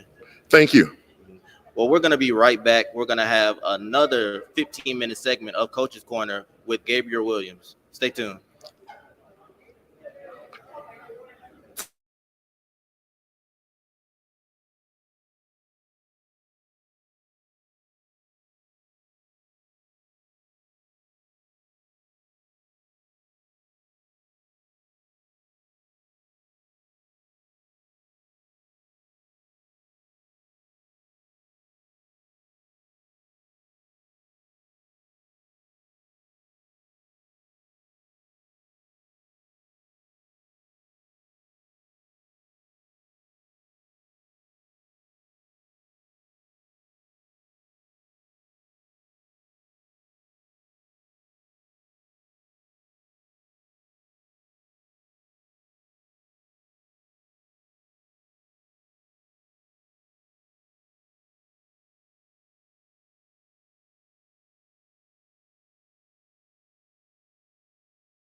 The Coach's Corner. My name is Gabriel Williams, and we are here with my special guest, Mr. Michael Yant.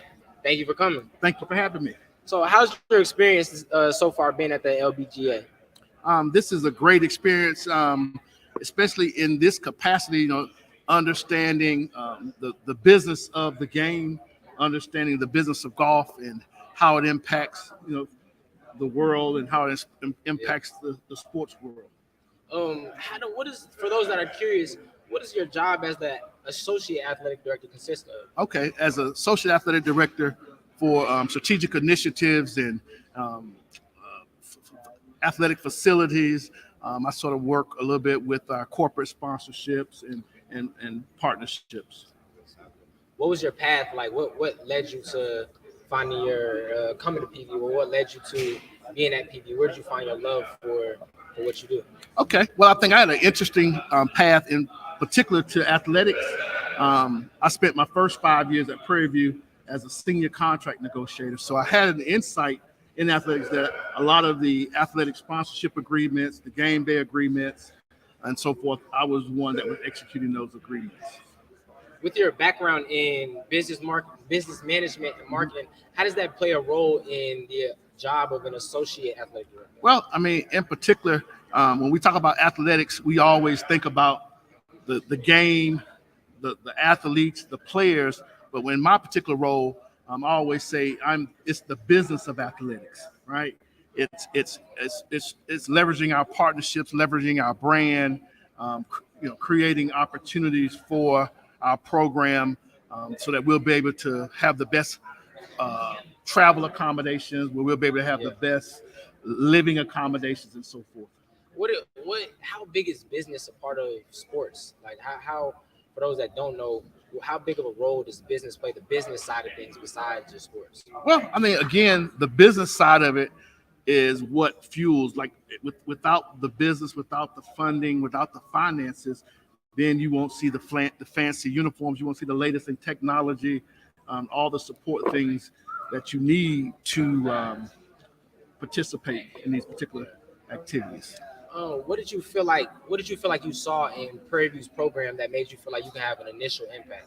Well, immediate impact. An immediate impact. Okay. I think one of the first things is, I'll say this, and I'm going to go on the record as saying that at Prairie View and A&M, we have the best facilities, right? In HBCU, one of the best facilities in college sports. There was an opportunity where just our brand is getting national recognition, having a president that we had with Dr. Ruth Simmons that gave us national notoriety. And so just sort of on a business side, leveraging our brand and using our athletic teams to be sort of the ambassadors for the university. Are there any future goals or any ideas that you would want to bring to Prairie View in the future? Well, of course, we have a lot of great goals. If there was a few things, again, we want to elevate our brand. We want to really continue to increase our graduation rates. More importantly, we want to produce professionals, not beyond the court, beyond the fields, just produce professionals overall. What's the outlook so far on PV sports in your eyes? Where do you see us going from here? Well, I mean, our motto in PV sports is where champions are built, right? And so we really, based on our most recent accomplishments, again, our bowling team just won the conference championship. Our women's golf team just placed second in the conference, and also just having a coach that won Coach of the Year for the women's. And so we're producing champions on and off the fields, on and off the courts. What are y'all doing for sports that, I know you're associate athletic director, what are y'all doing for sports that are underrepresented, like for intramural sports? Well, right now, rec sports and our competing sports, right, are two different departments. I think we collaborate a lot in terms of utilizing facilities and those types of things. So we support them where they need us, and also they support when we need use of facilities and things of that nature. There's a lot of rules and and regulations. That's, that goes with being a college athlete. And so we have particular rules and regulations that our athletes have to abide by in NCAA regulations. What do y'all have, like any events that y'all would like for, or that are y'all setting up for Prairie View students, or not students just like us in communications, but all students to attend, involving athletic programs or visiting programs like this, like classics, the golf classics, or stuff like maybe March Madness in the future, things like that students will be able to attend?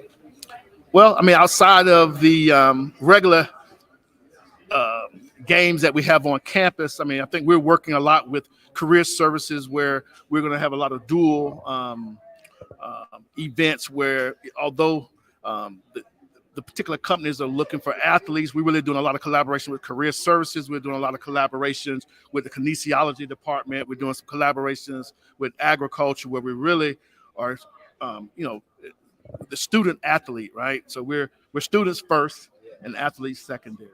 What would you say to somebody who's trying to go into your specific field, or whether it be business management, marketing, or doing what you're doing now, and as far as contracts and stuff like that? What would you want to say to those that are studying to be that, or studying to get to where you are right now? Yeah, I think more importantly is finding your passion, finding what it is that you want to do. And I think in almost any field or any area of interest, there are transferable skills. And, based on that particular skill set, you then sort of kind of write your own job, write your own opportunity. Sometimes it's about just introducing it as an option to someone. Once again, I'm truly thank you for coming to our show. Thank you for having me. My name is Gabriel Williams. Stay tuned for another segment. Thank you. Thank you. All right. Outstanding.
This is Caleb Carter from KPVU-TV, and today we have a special guest, Mr. Peter Jacobson, a pro golfer, an NBC and Golf Channel commentator. Mr. Jacobson, thank you so much for joining us. Thank you. It's my honor to be here. This is an amazing facility. Right. And speaking on that, I mean, when we think about all that Chevron have done here today, I mean, because this is their first time in Houston, recently moving from LA. So what can you say about, all the amenities that they brought out for this event? Well, Mr. Glenn Weckerlin, who is probably somewhere in this building, he is the mover and the shaker behind this move, coming from Palm Springs, Mission Hills, here to Houston, which is such a great golf city. There's so many golf tournaments and golf courses here that it's an honor, I think, for Chevron to be here. But this is the first huge event here on the LPGA Tour, Chevron Championship. I think it's fantastic what they're doing. Definitely, because when I had the opportunity to talk to Miss Lydia Cole for just a brief second, and one thing that she mentioned to me was that one thing that's unique about this golf course in particular is not only just the way the fairways or the greens play, but the history that comes with this course.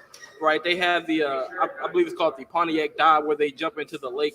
So this course comes with a lot of history.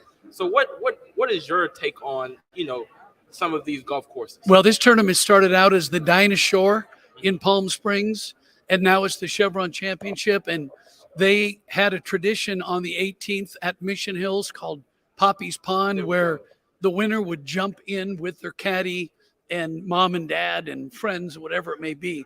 I don't know if they can recreate that here. Okay. I don't know, because here in Houston, they've got a lot of snakes in the water. And I don't know, are there alligators or crocodiles here? I wouldn't want to find out myself.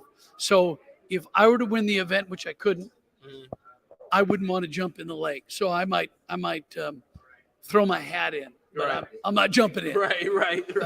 Now, you say you couldn't win the event, but if anybody who knows you, we know that you're no slouch when it comes to golf, right? So what was it that got you started in golf to begin with?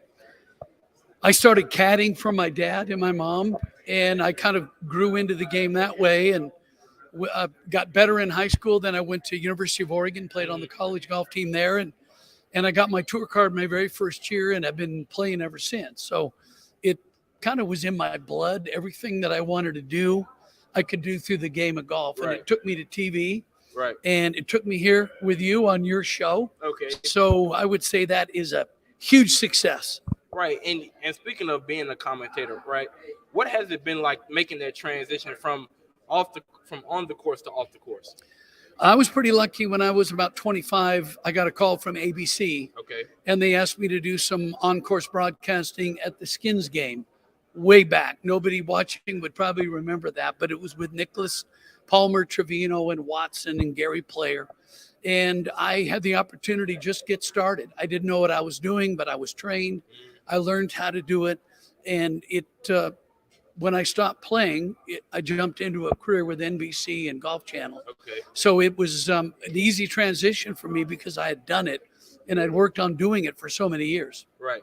Now, you're also here on assignment, right? Because I know you just recently hosted some of the career panels that we had here today, and we have some of those same golf teams in our audience here with us. So talk a little bit about, what was shared, some of the information for the people who didn't watch, right? What can we take away from those career panels? Well, we had three great speakers this morning. We had Beth Ann Nichols, who's a senior golf writer with Golf Week.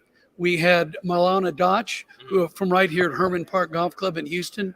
And we had the great Jackie Nickelberry, who's on the LPGA Foundation board of directors. And we just tried to bring some ideas to the women's golf team at Howard and Prairie View A&M. And we had a couple other special guests come in and just try to talk about things you can do within the game of golf. Becoming the next Tiger Woods is really hard, or become the next Lydia Ko or Nancy Lopez. But there are so many ways you can work in the game of golf, such as what we're doing right here. But in event creation, player management, agronomy, everything that you can think of, journalism, marketing, administration, there's so many opportunities in the game of golf. And that's basically what we talked about. And all of these bright faces are sitting right here in front of us right now. And they're so much smarter than you in me. I want you to know that. Right. Oh, I have no doubt. They told me that. Yeah, I have no doubt that they're smarter than me. But when we think about that, right? When we think about what golf presents for these for the lesser known communities, right? These HBCUs, what is some of the business aspects that we can take away from golf and apply in the real world?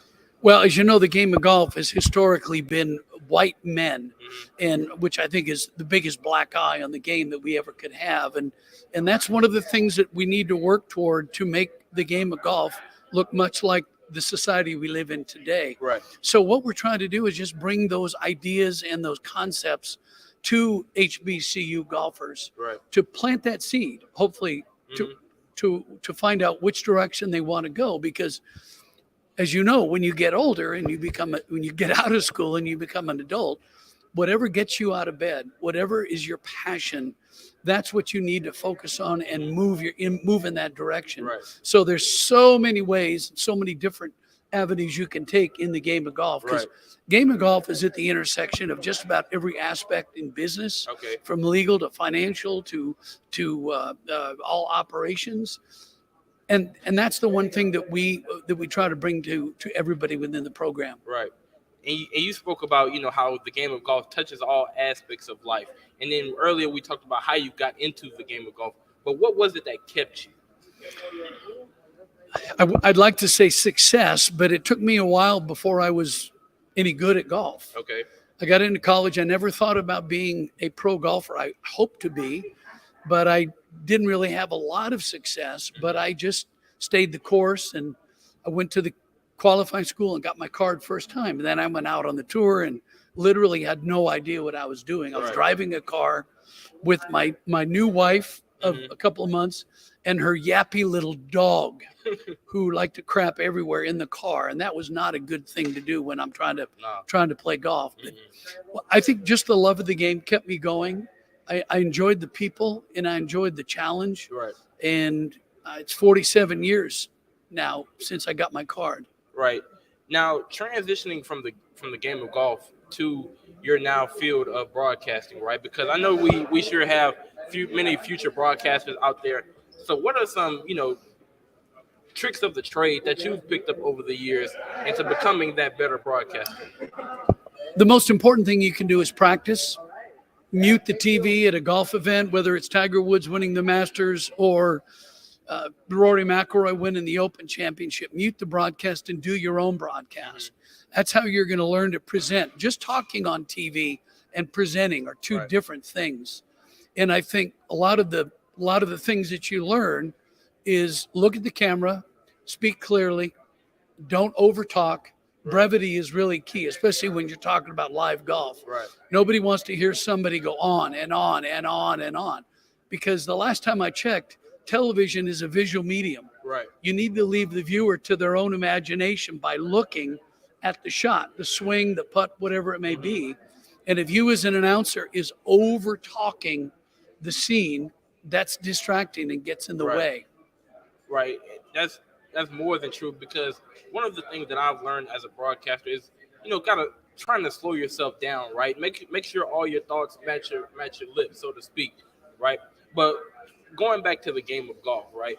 Many golfers out there, they pick up the clubs at say 14, 13, 15 years old. They started at a very young age, but they don't have the training or the necessary tools to, really hone their skills. So what are some things that they can do to, possibly become the next Lydia Cole?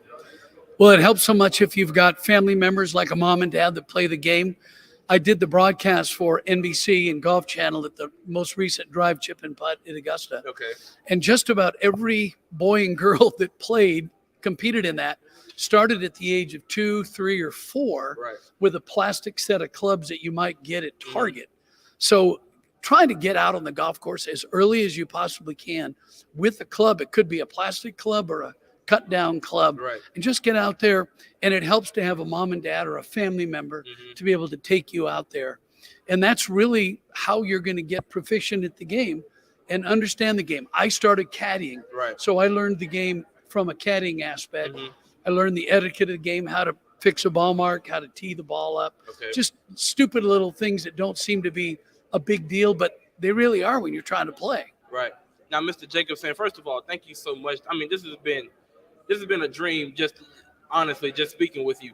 But I have one more question. This is just for me personally, because you spoke about being at Augusta, right?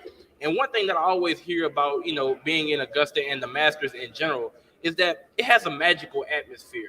So talk a little bit about that, right? About the atmosphere of being at Augusta, being at the Masters, seeing some of these world-renowned players and showcase their talent. When you first get to Augusta, my first time I ever saw Augusta was the first year I played in 1981.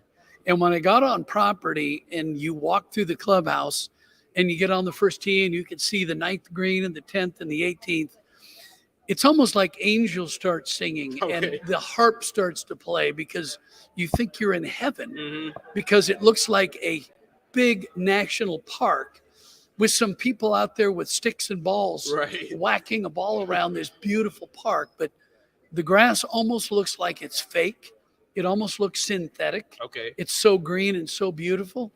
And once you get over that initial shock, then you get to go out and play the golf course. And it's even better than you would imagine on TV. The other thing that really shocks you when you see it in person is how the elevation changes. You think it's kind of flat on TV because television can't really show elevation. Right. But when you see the first hole go like this and the 9th hole go like this, you're blown away with how far downhill and uphill some of those holes are. So it's an experience I hope everybody gets to enjoy. Right. Let me tell you, that's one experience that I would look forward to enjoying. But before we go, another personal question, right? Because what is your favorite type of course to play on, right? Because like you said, some courses have different types of terrain where, they have hillies, right? But and I know out here sometimes it can be a bit windy, so to affect some of your drives. But what is your type of favorite course to play on? Well, I'm not picky when it comes to golf courses. Okay. I'll play anywhere at any time with anyone. I just love the game. But my favorite golf course in the world is Pebble Beach. Okay. I grew up on the West Coast, grew up in Oregon, and my family, we used to drive down to play Pebble Beach every spring break.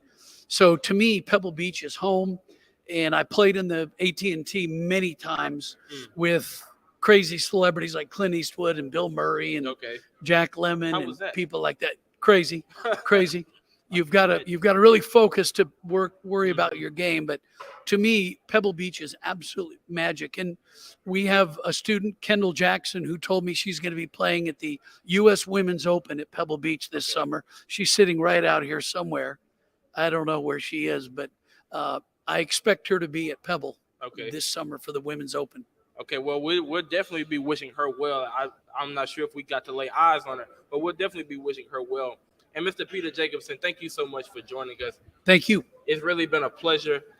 This is Caleb Carter from KPVU-TV. Stay tuned for the next segment.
Welcome back to KPVU-TV. My name is Dorian Waller, and I'm here with Kira Cox. Kira, how you doing today? I'm great. How are you? I'm doing good. Thank you so much for asking. So how are you enjoying so far the LPGA Chevron Championship? It has been an amazing opportunity for us to come out here just before our conference championship and meet so many good people, hear so many great people speak.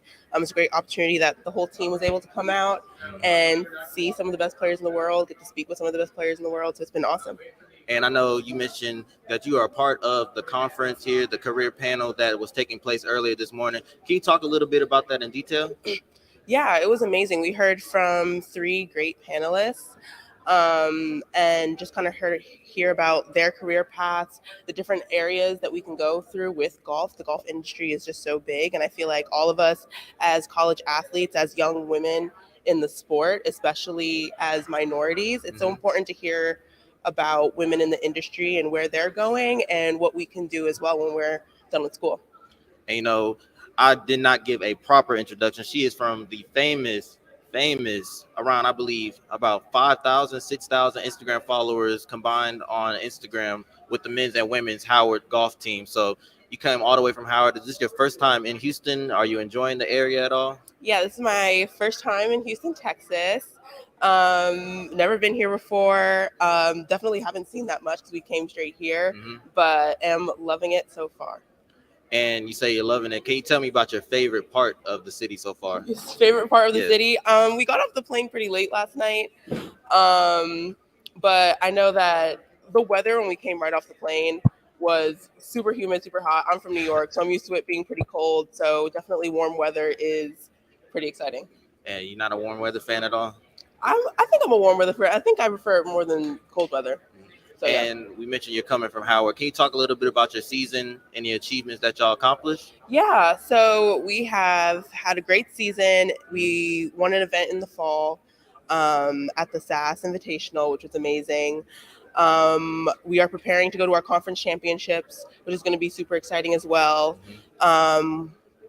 We've had our first home event, which was awesome. One of my teammates, Kendall Jackson, actually won. We placed second as a team. So we're traveling on great momentum, and we're really looking forward to playing in conference this weekend and hopefully bringing home the title.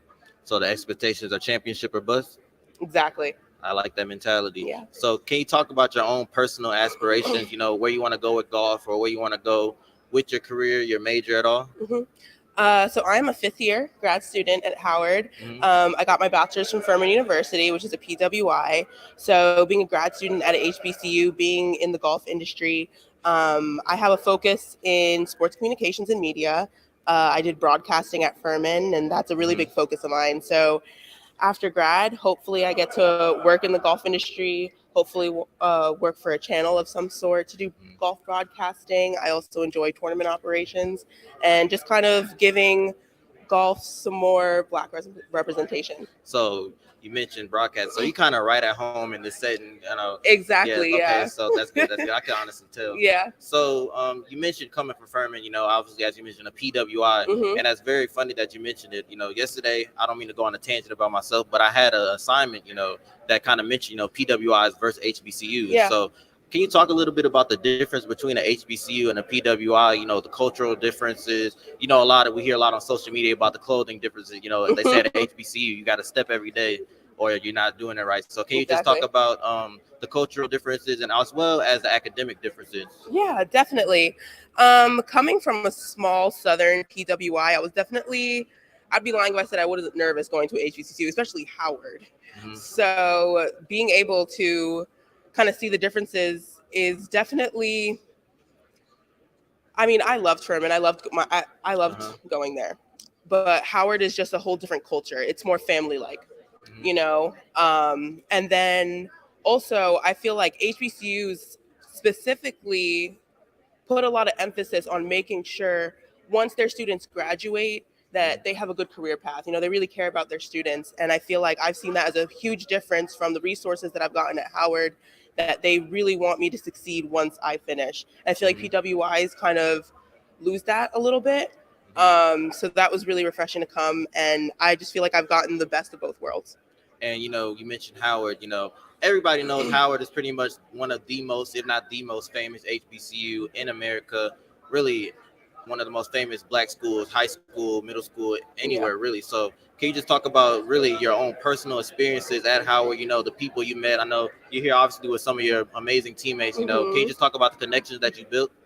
The connections at Howard have been amazing. Like they say, it is the Mecca. I feel like the Black culture is just amazing there.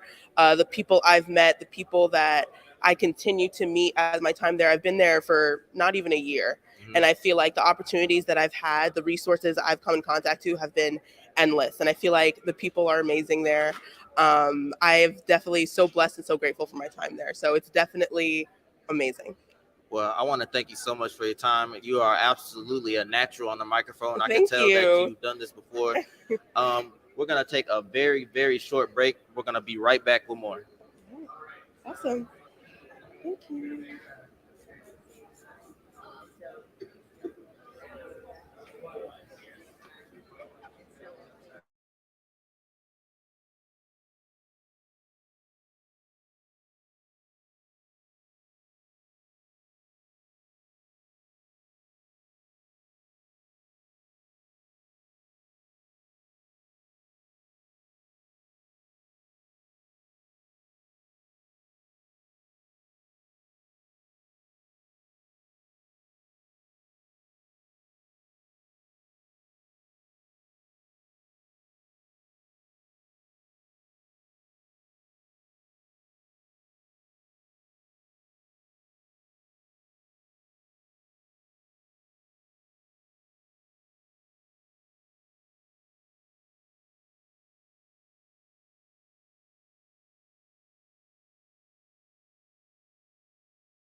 Hello, ladies and gentlemen. We're back at the lakeside, right next to the 18th hole. As you can see, we have another special guest. We have Mr. Raphael West with us today. How you doing, Mr. West? Well, glad to be here. So we were talking to Mr. Raphael. We learned that he too is a Panther. He did his freshman year at Prairie View A&M University. So how was that for you? First of all, what year were you a freshman, if you don't mind me asking? You know, you're aging me, but 2007. Okay. So what was your freshman experience like at Prairie View University? Phenomenal. Professors that I'll never forget. I couldn't forget them if I lost my mind. Let me shout out Dr. Howley Block, biochem, because at Prairie View A&M, it wasn't just about the subject matter, it was about life. So I really appreciate the Black enrichment. So it's so coincidental that we just so happen to see you out here on the course today. So you're here today for the championship game as a spectator today? As a spectator. As a spectator. Okay. So back to you being at Prairie View, which you did transition. You started up at Prairie View and then you ended up at Georgetown College. At Georgetown College. What was that transition like for you? Culture shock. Completely. Completely. I mean, my brother's graduate of Morehouse College, and then we both started a collegiate journey at Prairie View.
Hi, welcome. I am Iman Abraham, reporting live from KPVU-TV, and today we have a special guest from Howard University, Kendall Jackson. Yes, How are ma'am. you? I'm doing very well. How are you?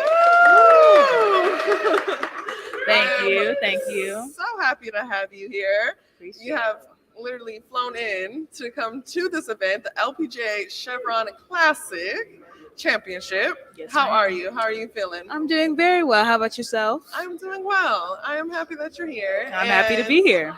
Let's talk about your collegiate experience. So how has it been? You're a sophomore now, and you have had a very successful career. You have had 2 wins, one in the fall, one in the spring. How was that? Yes, ma'am. So just to introduce myself again. Hi, I'm Kendall Jackson, sophomore sports management major from Houston, Texas, and I attend the Howard University in Washington, D.C. on the women's golf team. And it has truly been amazing. I mean, my freshman year, I felt like since the team was still very new, it was all about kind of building about foundation, kind of learning everybody, kind of setting a schedule, versus this year's kind of been like, okay, we're getting the ball rolling. We're starting playing in a lot of more bigger events, starting to travel a lot more. So I feel like my freshman year was a very good like foundation, setting the base, like, okay, this is what it's like being a student athlete, especially coming from Houston all the way to DC. Houston is much different than DC, or should I say the suburbs are much different than DC. But I've definitely have grown so much just learning about myself, now attending HBCU, growing up in predominantly white areas. And I would say my second year has definitely just been just momentum from my first year. I feel like I've learned a lot about myself, just adjusting and growing, knowing how to manage my schedule a little bit more, knowing, okay, if we're going to be flying to an event versus if we're going to be driving. So definitely taking in stride, and I was able to win the SAS HBCU invitation in the fall, which is amazing. Not only us representing Howard, but just being able to compete with a lot of other HBCUs. And then recently we hosted the Lady Bison Invitational, which I won individual. We played second as a team, and that was truly, truly amazing because it shows, okay, we really know how to compete and win. So now we prepare for our conference championship. So I'm really excited going forward. And I am great that it's a great career to have, to be able to start your freshman year off with the win as well, and then to play in the Stevens Cup. Yes, where which we played met. together. Yes, we did at that amazing golf course in Arkansas. Oh my goodness! Oh my It gosh, was I still dream about that breathtaking. golf course. That course. Oh, it was so beautiful. Absolutely. Oh my goodness! And then you got to play again. Yes. And how was it playing at it for the second year in a row? Yes, the Jackson T. Stevens Cup first year was hosted in Little Rock, Arkansas, at Lotion Golf Club, which was by far one of the most amazing golf courses I've ever just set foot on. And this year played at Seminole, actually on my birthday. So I turned 20 at Seminole, it was very nice. It was hot. It was extremely hot, which I can't be from Houston talking about it's hot outside, but it was. I had put ice under my bags, like it was hot, but it was a great experience. I felt like my freshman year, it was very much like, oh my gosh, like these are the top Division I schools. I mean, SEC, Big 10, Back 12, and I felt kind of out of place a little bit. And I felt like my sophomore year is like, okay, now I know I can compete. Even though I had a good start and I had a good ending, it was that second of that eight. Anybody who plays 36 holes knows that second 18 is always tough. So I'm really hoping I do get an invite back this year, especially since it is in Dallas, Texas, which anytime you can come back home to Texas, it's always great. But the fact that HBCUs are finally starting to play with those bigger schools, especially when it comes to golf, is truly amazing. And I really hope we get to a point where it's not like, oh, let's invite you. And like, no, let's get the whole team so we can actually compete. So but everything always starts with progress. So I'm really excited that we're just getting our foot in the door, being invited to the table. So I'm really excited going forward. But the Stevens Cup, that was definitely a highlight my freshman year and definitely my sophomore year. Right. No, that's an amazing experience that you have had. And looking back, like going back playing junior golf and thinking about going to college, what made you want to choose Howard University? Yes. So honestly, Howard was not on my list because they did not have a golf team. And it was announced August of 19 at the start of my junior year of high school. Hey, Steph Curry is funding the men's and women's team for the next 6 years. I'm like, Steph Curry, the basketball player? I mean, I know, right? And I know, like, he's from Charlotte and everything. He's out of Ohio, like, obviously big time with the Warriors. Like, I knew he didn't really have any ties to Howard, but then I kind of heard about the story about he was able to meet a guy there who I'm now very good friends with, Otis Ferguson IV, and just being able to share his story about, hey, how he's been at Howard, how there's no golf here, and how he would really love to get something started, and just the whirlwind that has since happened. I feel like for me, Howard went from, oh, okay, like no, to like, oh, like I remember when I first heard the story, I'm like, I bet that would be so nice for somebody who went next. Like just keep on going. And then it went from, okay, now I can't see myself going anywhere else. I feel like for me, attending Howard has been eye-opening in more ways than one.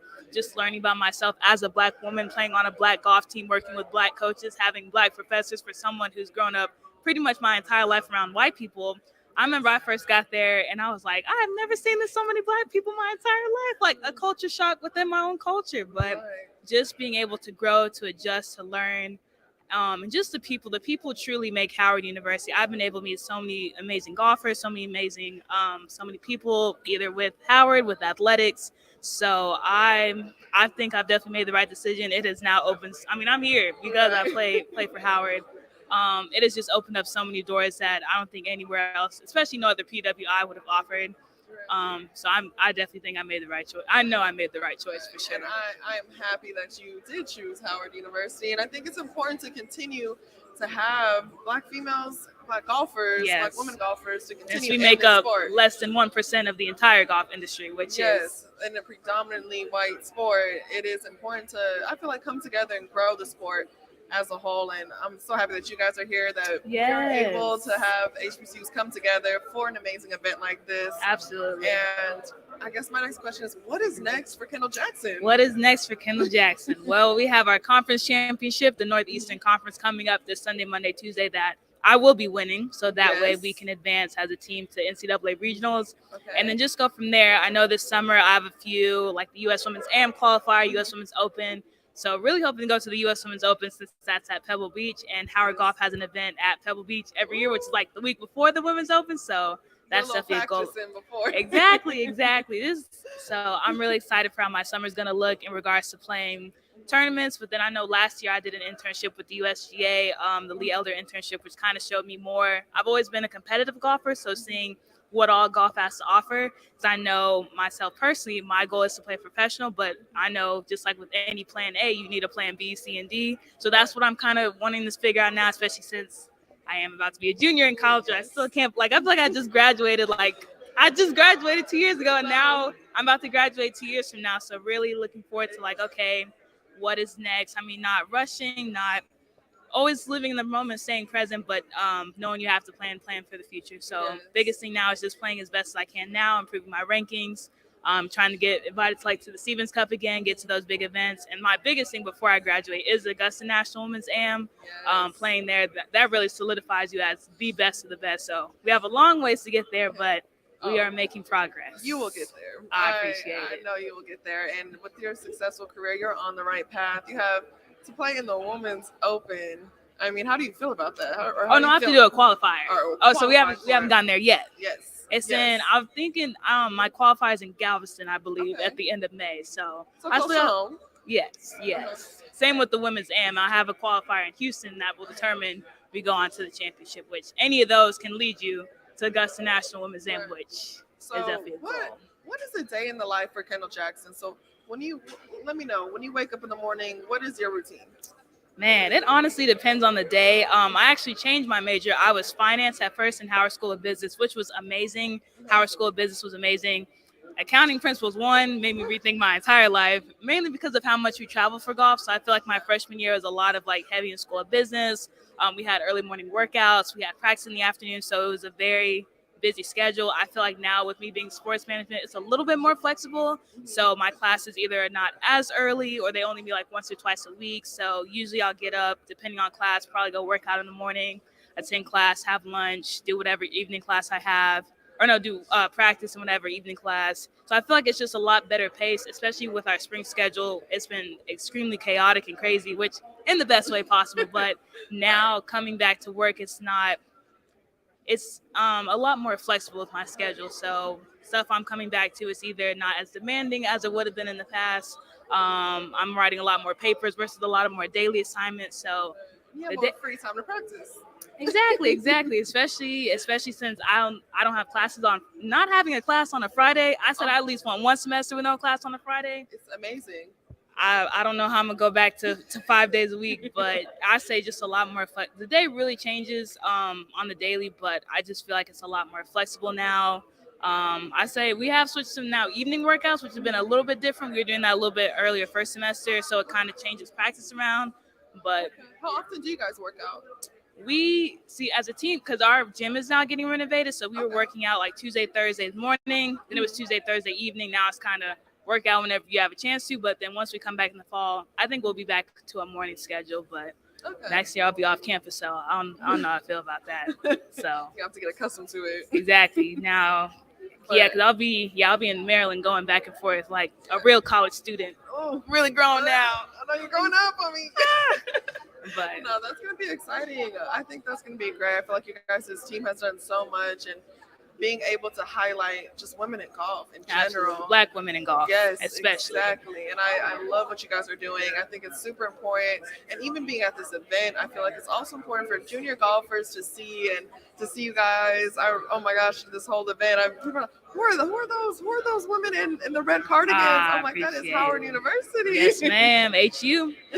So how does that feel like knowing that junior golfers are looking up to you guys? It is truly amazing. I say us as a team, we're able to work with a lot of the first tees in the area. So being able to say like, hey, you can play this in college, you can play this in high school, you can play this in college, you can play this at the next level. And the fact that we are there, it's not only as mentors, but as leaders, it definitely makes us kind of reflect back and like, okay, kind of why we're doing this. Because I know at times it can get frustrating. It can get, especially if we're not playing that well or if we're not scoring that well. And then whenever you're able to teach or whenever you're able to go to someone and say, hey, I play golf, and just share your story, it kind of makes it like, okay, I know why I'm doing this.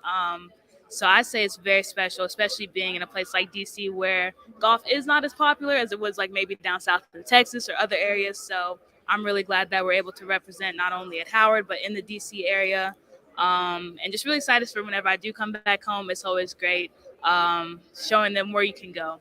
Right. And I got one more last question for you. Yes, ma'am. Do you have any advice for any future junior golfers out there? Any advice? How you play is how you think. I know I've struggled a lot mentally so far as like getting frustrated, getting down, kind of playing with up. Like the more even kill, I know it's easier said than done, but the more even kill you can be, the better. And just constant self-motivation, constant self-talk. Like I honestly, I've been performing well in my past two events because of just how much more emphasis and focus I've been putting on my mental game. So how you think is how you play is one of the biggest advices I can give. Well, thank you so much. You guys heard it here. Yes, ma'am. I'm Kendall Jackson from Howard University. Thank you guys so much for tuning in, and we will have more, so stay tuned. This is Iman Abraham from KPVU-TV. Ooh, wow. Oh, so good.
Hi, this is Taylor Harvey reporting live from the Chevron tournament here at the Woodlands. And I'm here joined with Peter Jacobson.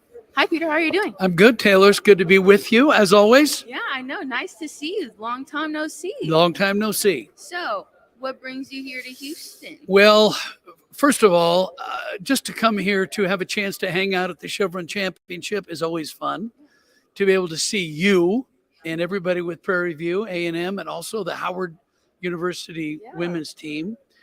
We had some fun this morning up in the tent, but just to be a part of the game of golf, which I've grown up in and I love. So it doesn't matter to me where we're playing, when we're playing, whether it's rainy or whether it's sunshine, I'm ready to go play. So, tell me about the first round that you ever played as an amateur and then as a professional golfer. I started playing with my parents. I was a caddy, and that's how I learned the game. I learned how to carry the bag, fix ball marks, replace divots, things like that. And I got pretty good through high school and college. And my first professional tournament was at the Northern California Open. I'm an Oregonian. I'm born and raised in Portland, Oregon. And I actually won my first pro event ever. Well, congratulations. The Northern California Open. Know that. And I won $3,500 and I won a big, those big cardboard checks about as big as this TV. I still have it. Oh my gosh. From 1976, June of 76, and I won $3,500 and I was ready to retire. I figured all millionaires just have $3,500, don't they? But it was then I went and got my tour card and played on tour ever since. Yeah, that's amazing. So, as a golfer myself, I know how hard the game of golf is. So, walk me through how you manage your emotions and how you manage your expectations, especially during maybe a badder round than your normal round. One of the things, I've never gone into a tournament or a round with any expectations because I think that puts a limit on you. I think you have to go in with an open mind and you've got to let happen what happens. Because if you think I'm going to go out and shoot 68 today or 72 today and things don't go correctly, then you can kind of lose yourself. So I would recommend going out there with no expectations and just take what the golf course gives you. Sometimes you're hitting the ball to the right, sometimes to the left, sometimes you're making putts, sometimes you're missing greens. You've got to make it work. So you've got to be flexible and you have to be able to laugh at yourself because we all make mistakes. Nobody plays flawless golf. We all are flawed. I've always said golf is not a game of precision. Golf's a game of recovery. And that's right. And the most important thing to do is to be really good from 20 yards and in. I can't stress that enough. You can get away with bad drives. You can miss greens. But if you have a short game like a Tiger Woods or a Phil Mickelson or a Seve Ballesteros, you're never going to make bogeys. And don't forget, it's not about how many birdies you make. It's about how many bogeys you don't make. I like the way you put that. That makes a lot of impact, especially for golfers who are still learning the game of golf. My question to you is, with golf being a sport that has been hard to get into for people that may look like me, what is access to you and how do you think you can help grow the game in terms of growing access for other people? Well, there are some tremendous organizations in the country right now getting kids into the game. The PGA, Junior League, the First Tee, and every state in the union has a junior program. But one of the things that happens is if you are a person of color, if you are Native, if you're African American, you're not white, put it that way, and you don't have resources, it's hard to get into the game. I was lucky my mom and dad played golf. So our family activity was to the golf course. We would go out and play golf. But if you don't have that family background in the game, it's hard to get started in the game. So that really puts the onus on all of us that have benefited, and I put myself in that category. We have to give back. We have to do more to bring more kids into the game, boys and girls of all ages all genders and all colors into the game, because at the end of the day, we're just people who love golf. You love golf as much as I do. We have different backgrounds, but that doesn't mean we can't share within the game. Exactly. No, I really like that as well. I think for me personally, I am Native, as you may know. So it's really difficult, especially being in settings that you probably were not welcome in.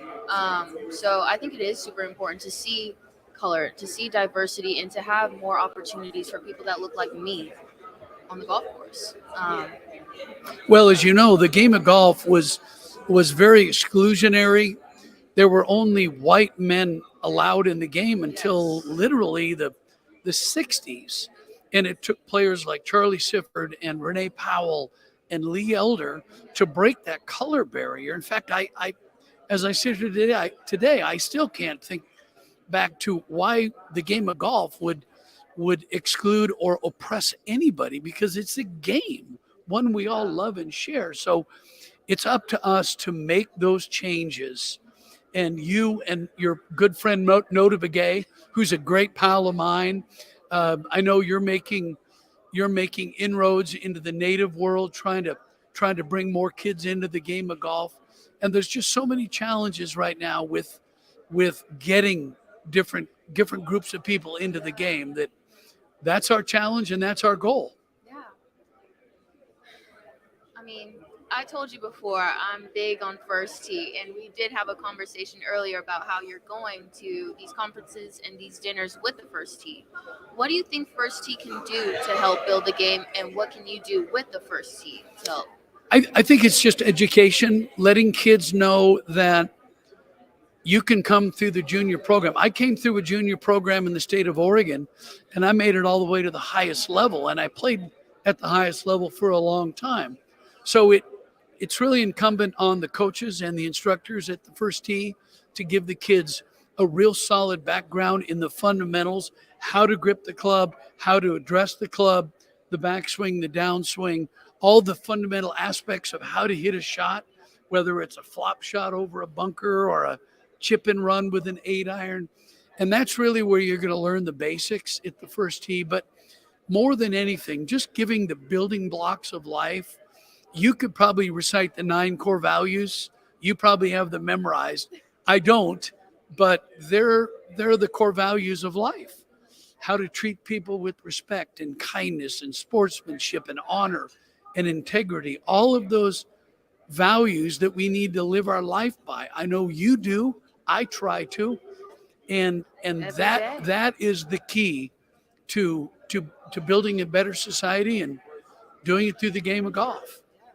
Our team just got back from SWAC, and those 9 core values are still deeply embedded into me.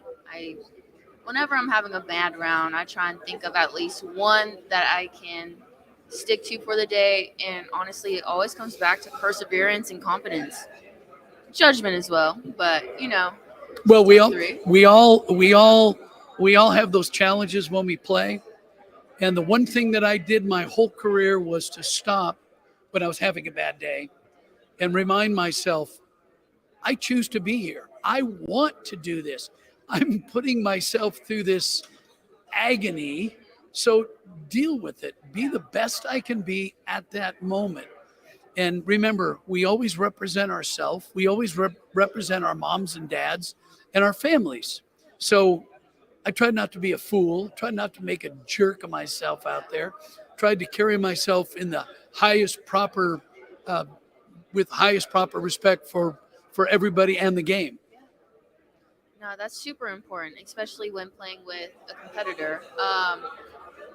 At this past tournament, I played with the leader of the tournament the entire 3 days. So it was a lesson learning and watching the person that won the tournament play every day. And despite everything, just seeing how a player can go through these mental battles.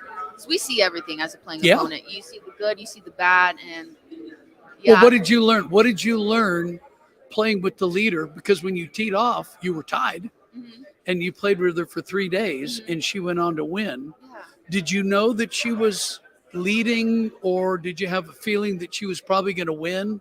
And if you did you learn anything from that experience? Yeah, so she was the prior SWAC conference champion. So this was her trying to get her repeat.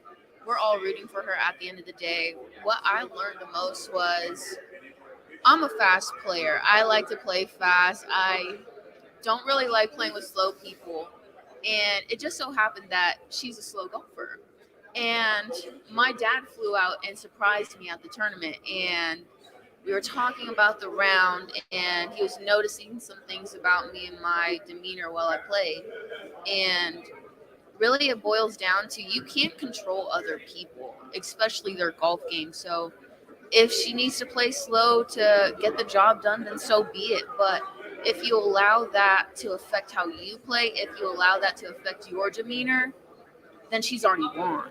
And that was the hardest lesson that I had to learn. And it showed me that there's still a lot of maturity that I need to go through.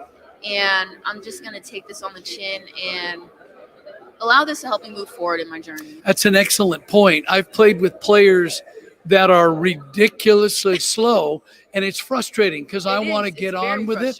But you learn quickly that they're playing their game, you're going to play your game. I learned the art of distraction. As a parent, when your child goes crazy and screams, you have to distract them.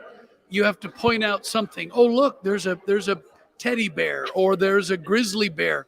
The art of distraction as a parent. But I also use that art of distraction on myself.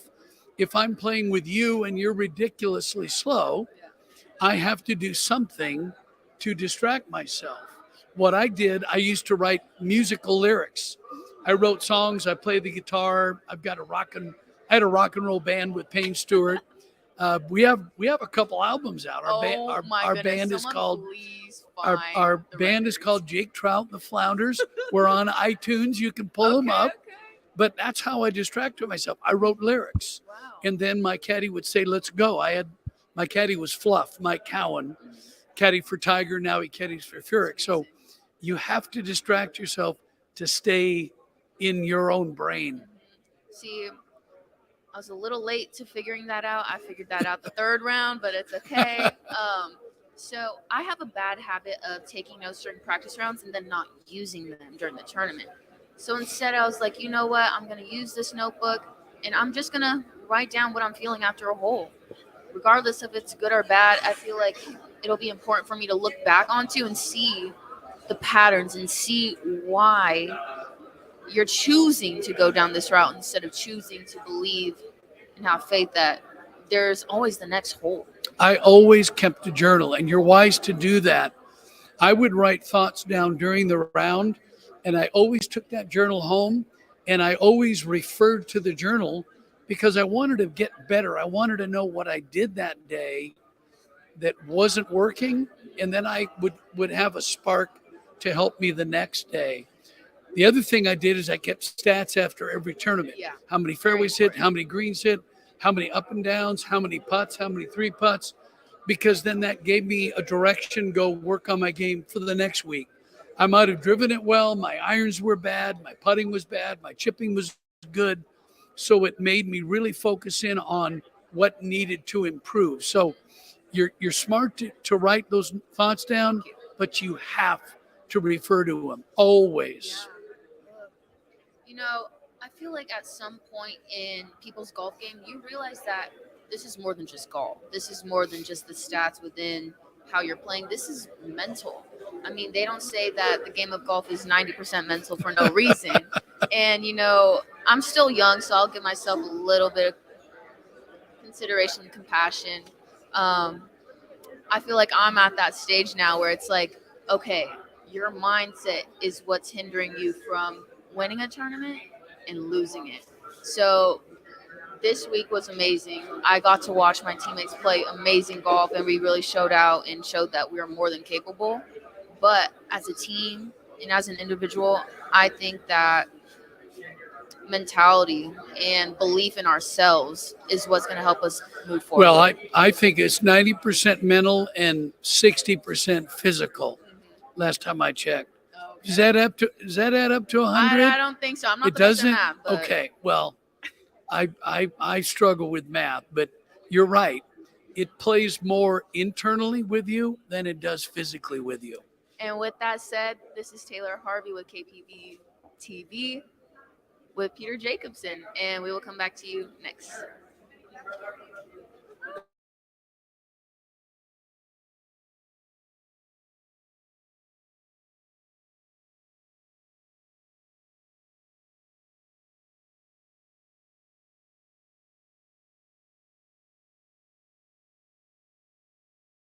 Reginald Burns with KPVU-TV. Since being a champion at the age of 14, how have you been able to maintain your mental health?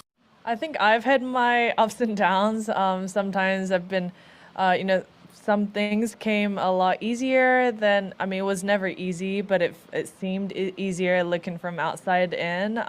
But then, in some days it's like I feel like I'm doing all the right things and it's not happening.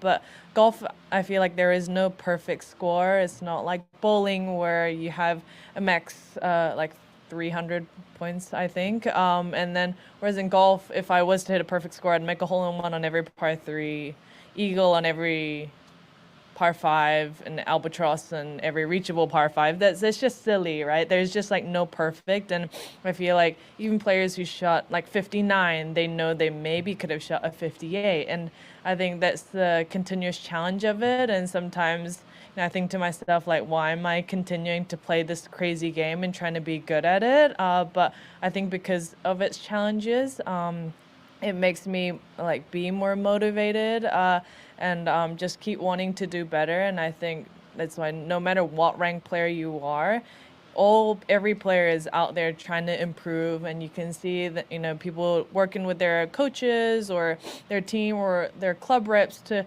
just keep improving, because if you are trying to stay at the same position, people are going to keep surpassing you. So you're just trying to grow as a player and just keep improving. And I think that's the tough thing about golf, but a huge motivating aspect.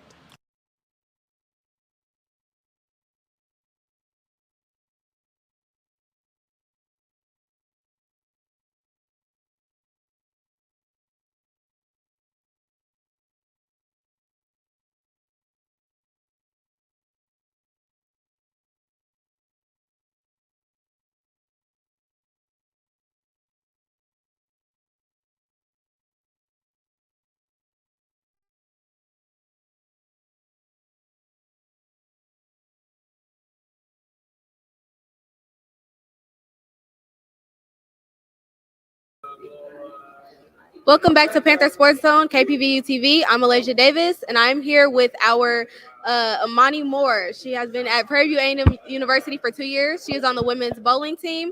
She's a sophomore majoring in biology with a minor in chemistry. How does it feel to be on the show?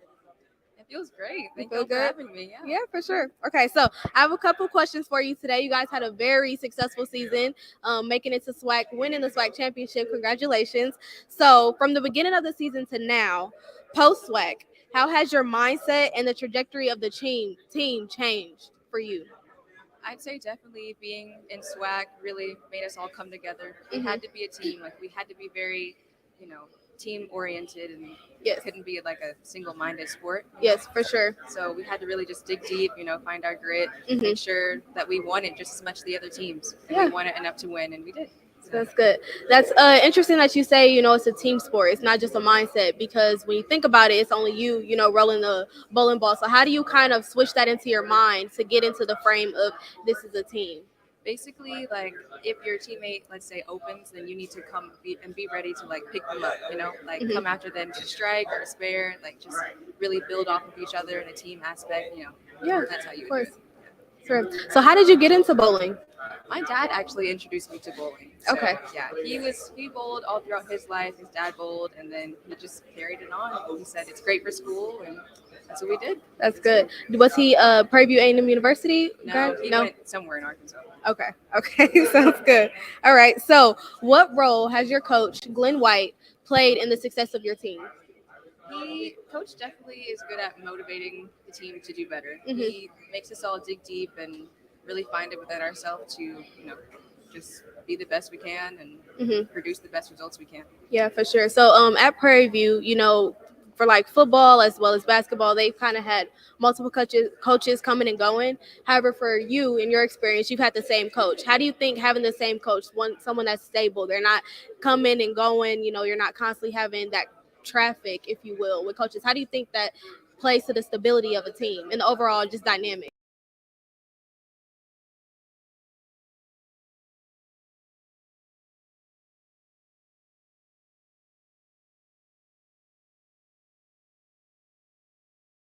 Produce to make him happy, and then he knows how to respond to that, and he knows how to talk to the players. Yes, for sure. Okay, so piggybacking off of that, what do you think that you guys have to do, as a team to make it back to the SWAC and potentially win another championship? I think the main thing that it's going to take is just us really banding together earlier, like finding that grit stronger and earlier instead of waiting until maybe mid-season or later season to really start, fighting. sure. So I think it's going to take everybody's fight, everybody's grit.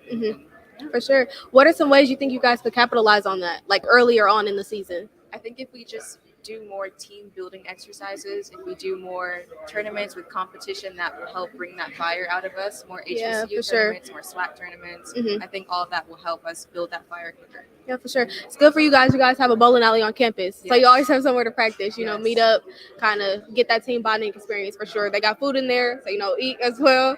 That's always important. For sure, for sure. So, once again, piggybacking off of that, what training specifically went into you all winning the NCAA championship? Obviously, of course, countless hours, you trying to perfect your role, but if you could detail it more so for the audience. I would say for sure one of the biggest things we practice would be spares. Spares okay. get a little rocky, especially under pressure. So working under pressure and working on spares and consistency, repeatability, all of that is stuff we really focus on. So that way when it comes time to produce, we can. Okay, that's good. So when you talk about the pressure, do you guys create that pressure, like as if you were the opposition? Sometimes coach will give us numbers to reach, if you will. Like he'll say the other team shot XYZ, you guys have to beat that in order to win.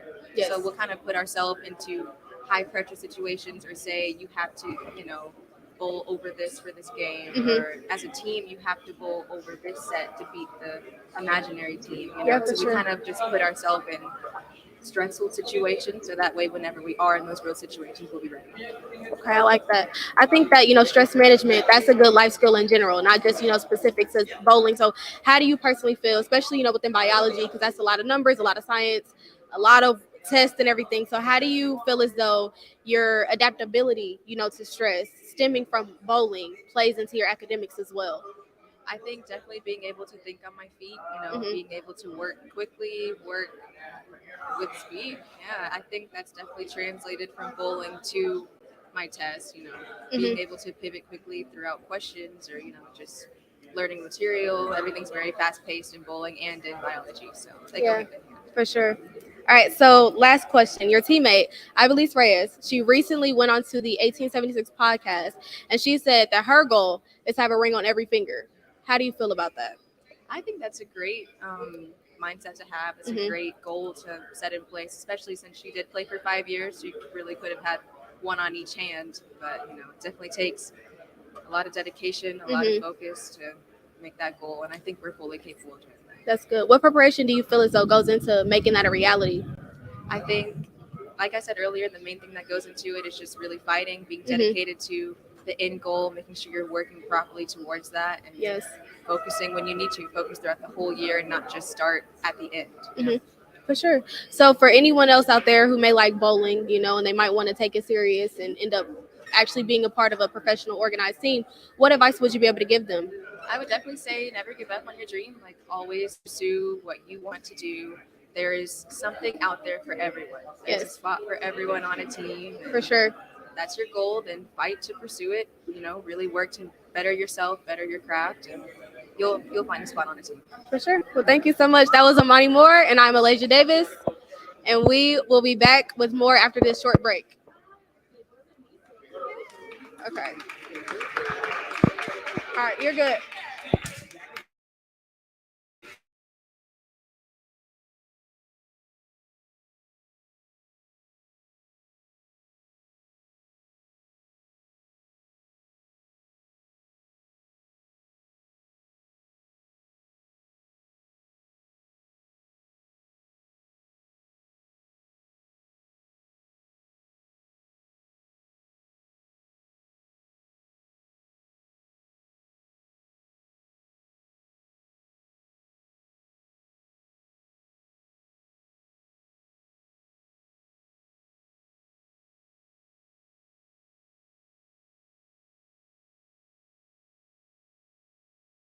Hello and welcome back to KPVU-TV. Today has been an amazing day. So one thing I want to do is thank Blue Media, Accenture, Chevron, the LPGA. Thank all of our sponsors for what's happened here today. Yes.